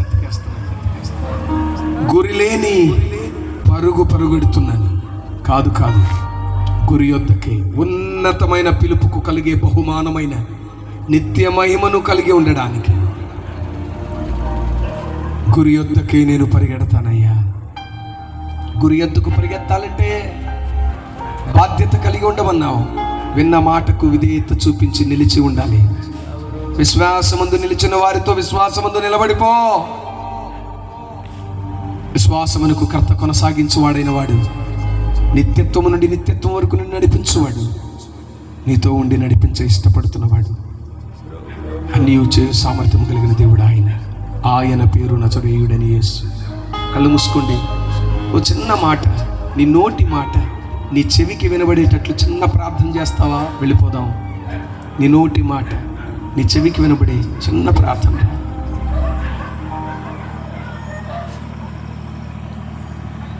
చీకటి నుండి వెలుగులోనికి నన్ను పిలచిన తేజోమయా, చీకటి నుండి వెలుగులోనికి నన్ను పిలచిన తేజోమయా, రాజవంశములో యాజకత్వము చేసేదను, రాజవంశములో యాజకత్వము చేసేదను, కృపామయుడా నీలో నా కృపామయుడా, యేసునందునా ఇదిగో నా స్తుతుల సింహాసనము నివసింపజేసినందునా, ఇదిగో నా స్తుతుల సింహాసనము కృపామయుడా.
విమోచకుడా, మా రక్షకుడా, ప్రభు అయిన యేసు మీ పరిశుద్ధమైన ఘననామాన్ని తొట్టిల్లక మమ్మను స్థిరపరిచే పరిశుద్ధాత్మదేవుని సహాయ సహవాసమును బట్టి తండ్రి, మీ కుమారుడైన యేసు నామములో ఈ చల్లని పూట యావే మిరకల్స్ మినిస్ట్రీస్ ద్వారా ఏర్పరచబడింది సభల ఆరంభ దినం నువ్వు పిల్లగా నీ పిలుపునందుకు నీ సన్నిధికి వచ్చిన నీ పిల్లలమైన మేము మరొక్కసారి నీ పాదాల ఎదుటకు చేరమయ్యా. నీవు మమ్మను పిలిచావని ఆ పిలుపులో ఉన్నటువంటి ఆ నిశ్చయత ఎట్టిదో, ఆ పిలుపు ఎంత ఉన్నతమైనదో, ఆ పిలుపులో ఉన్న పరిశుద్ధత ప్రత్యేకత లాంటిదో, ఆ పిలుపు పర సంబంధమైనది అని అనుభవపూర్వకంగా ఎరుగునట్లు మమ్మల్ని పిలిచారని, మా అనుభవాలలో వాటిని స్థిరపరిచేందుకే మేము నడిచే త్రోవను ఏర్పరిచిన దేవుడు నీవని ఆనాడు యోబు అన్నట్లు, నేను నడుచు మార్గం ఆయనకు తెలియను, అది శోధనల మార్గమని నేను ఎరుగుదును, ఆయన నన్ను శోధించిన మీదట నన్ను సువర్ణముగా మార్చునని ఎరుగుదును అని అన్నట్లుగా ఇదిను మేము వెళుతున్న మార్గం నువ్వు చూడట్లేదా అని చాలాసార్లు నిన్ను ప్రశ్నించిన వారు ఇక్కడ ఉన్నారు నాయన. నిజంగా మేము నమ్ముకున్నది భూమి ఆకాశంలో సమస్తాన్ని కలుగు చేసిన తనయుడని యేసు క్రీస్తునేనా? ఆయన నిజంగా మా విమోచకుడేనా? మా విమోచకుడైతే మా పరిస్థితి ఇలా ఉంటే చూడట్లేదే అని ప్రశ్నించిన వారమే ఇక్కడ ఉన్నవారు నాయన. కానీ ప్రభువా, నీవంటావు నా నిత్య మహిమకు నా యందు మిమ్మల్ని పిలిచిన సర్వకృపానిధిగా తండ్రి, కొంచెము కాలము మీరు శ్రమపడుటకు ఇష్టపడినవాడు, కొంచెము కాలము నాతోడ ఈ సహవాసంలో మీరు మరచిపోకూడని సత్యం, నా యందు నిలిచి ఈ శ్రమలను మీరు అనుభవిస్తున్నారని. కొంచెము కాలము మీరు శ్రమ పడిన పిమ్మట ఆ తండ్రే మిమ్మల్ని స్థిరపరిచి సంపూర్ణపరిచి బలపరచును. ఈ రాత్రి ఆ సత్యం గుర్తెరగక చేరిన మాలో పిలుపును మర్చిపోయి ఎటు వెళుతున్నామో తెలియక ఎవడు పిలిస్తే వాడి వెనక పరిగెత్తేటువంటి దౌర్బల్యులుగా మిగిలిపోతున్నారు. తండ్రి మన్నించయ్యా.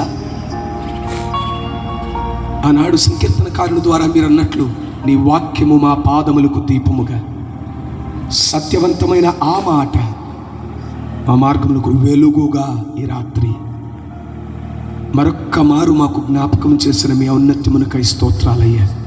నీవు జీవము గల దేవుడవు, నీవు జీవము గల దేవుడవు.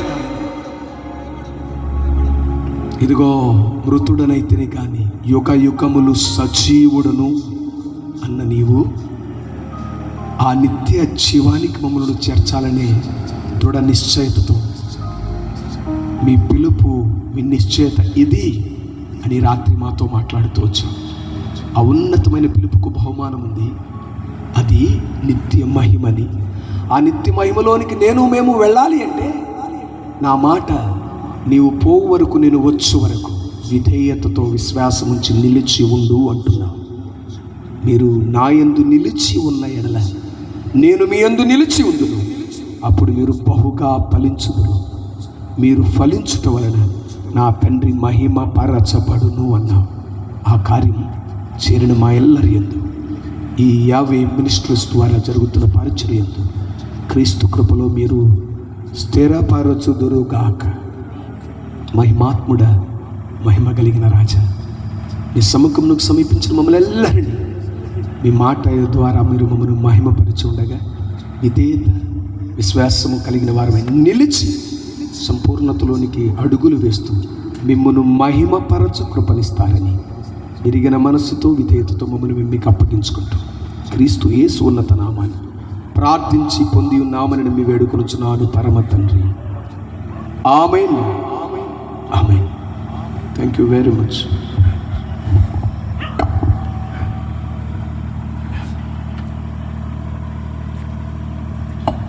చాలా చక్కగా దేవుని వాక్యం ఇంతసేపు మీరు విన్నందుకు, అట్టి రీతిగానే పరిశుద్ధాత్మ దేవుడు మనతో మధ్యలో ఉండి మాట్లాడి, ఎంతమంది నమ్ముతున్నారు ఈ రాత్రి దినం దేవుడు నాతో మాట్లాడారని? ప్రాముఖ్యంగా నాతోనే మరలా దేవుడు నన్ను ఒక్కసారి మరలా ముట్టాడు. మరలా ఒక్కసారి నాతో దేవుడిని మాట్లాడాడు. దేవునికి స్తోత్రాలు. రేపుడి దినమున మర్చిపోవద్దండి, ఇంకనూ పెందల గారు వస్తే త్వరగా ముగిస్తాము. మొదటి సభ దినమున కానుకలు పట్టబడతాయి. ఎవరైతే తీసుకొచ్చారో వారి మీ మధ్యలోకి వస్తున్న ఆ కానుక సంచిలో మీ కానుకలు వేయమని దేవుని పేరిట అడుగుచున్నా. ప్రార్థన చేసుకుందాం. ఎవరైతే కానుకలు పట్టి వచ్చాయో, పరిశుద్ధుడా, ఘనుడా, మహోన్నతుడైన దేవ, అద్వితీయ తండ్రి, సమాధానకర్తైన ప్రభు, ఇదిగో నా తండ్రి మొదటి దినమున అయా ఇదిగో నా తండ్రి దైవజనుడితో మాతో మాట్లాడి గణముగా అయా మొదటి దినం జరిపించిన రీతిని బట్టి నీకు స్తోత్రాలు.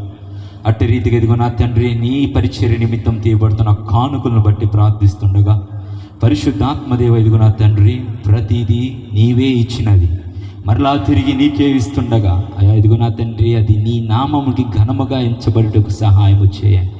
దేవానికి స్తుతులు స్తోత్రాలు తెలియజేస్తూ వారు ఎవరైతే ఇదిగో నా ప్రభువ కన్నీటితో విత్తుతున్నారో సంతోషమైన పంట పండుటకు అయా వారి చేతులు మీరు ఆశీర్వదించి అభివృద్ధి చెందించి సహాయము దయచేయమని నజరేయుడైన యేసు పరిశుద్ధ నామమున అడుగుతున్నాం పరమ తండ్రి, ఆమేన్. అట్టి రీతిగానే ప్రేమ విందు కూడా మీ కొరకు సిద్ధం చేయడం జరిగింది.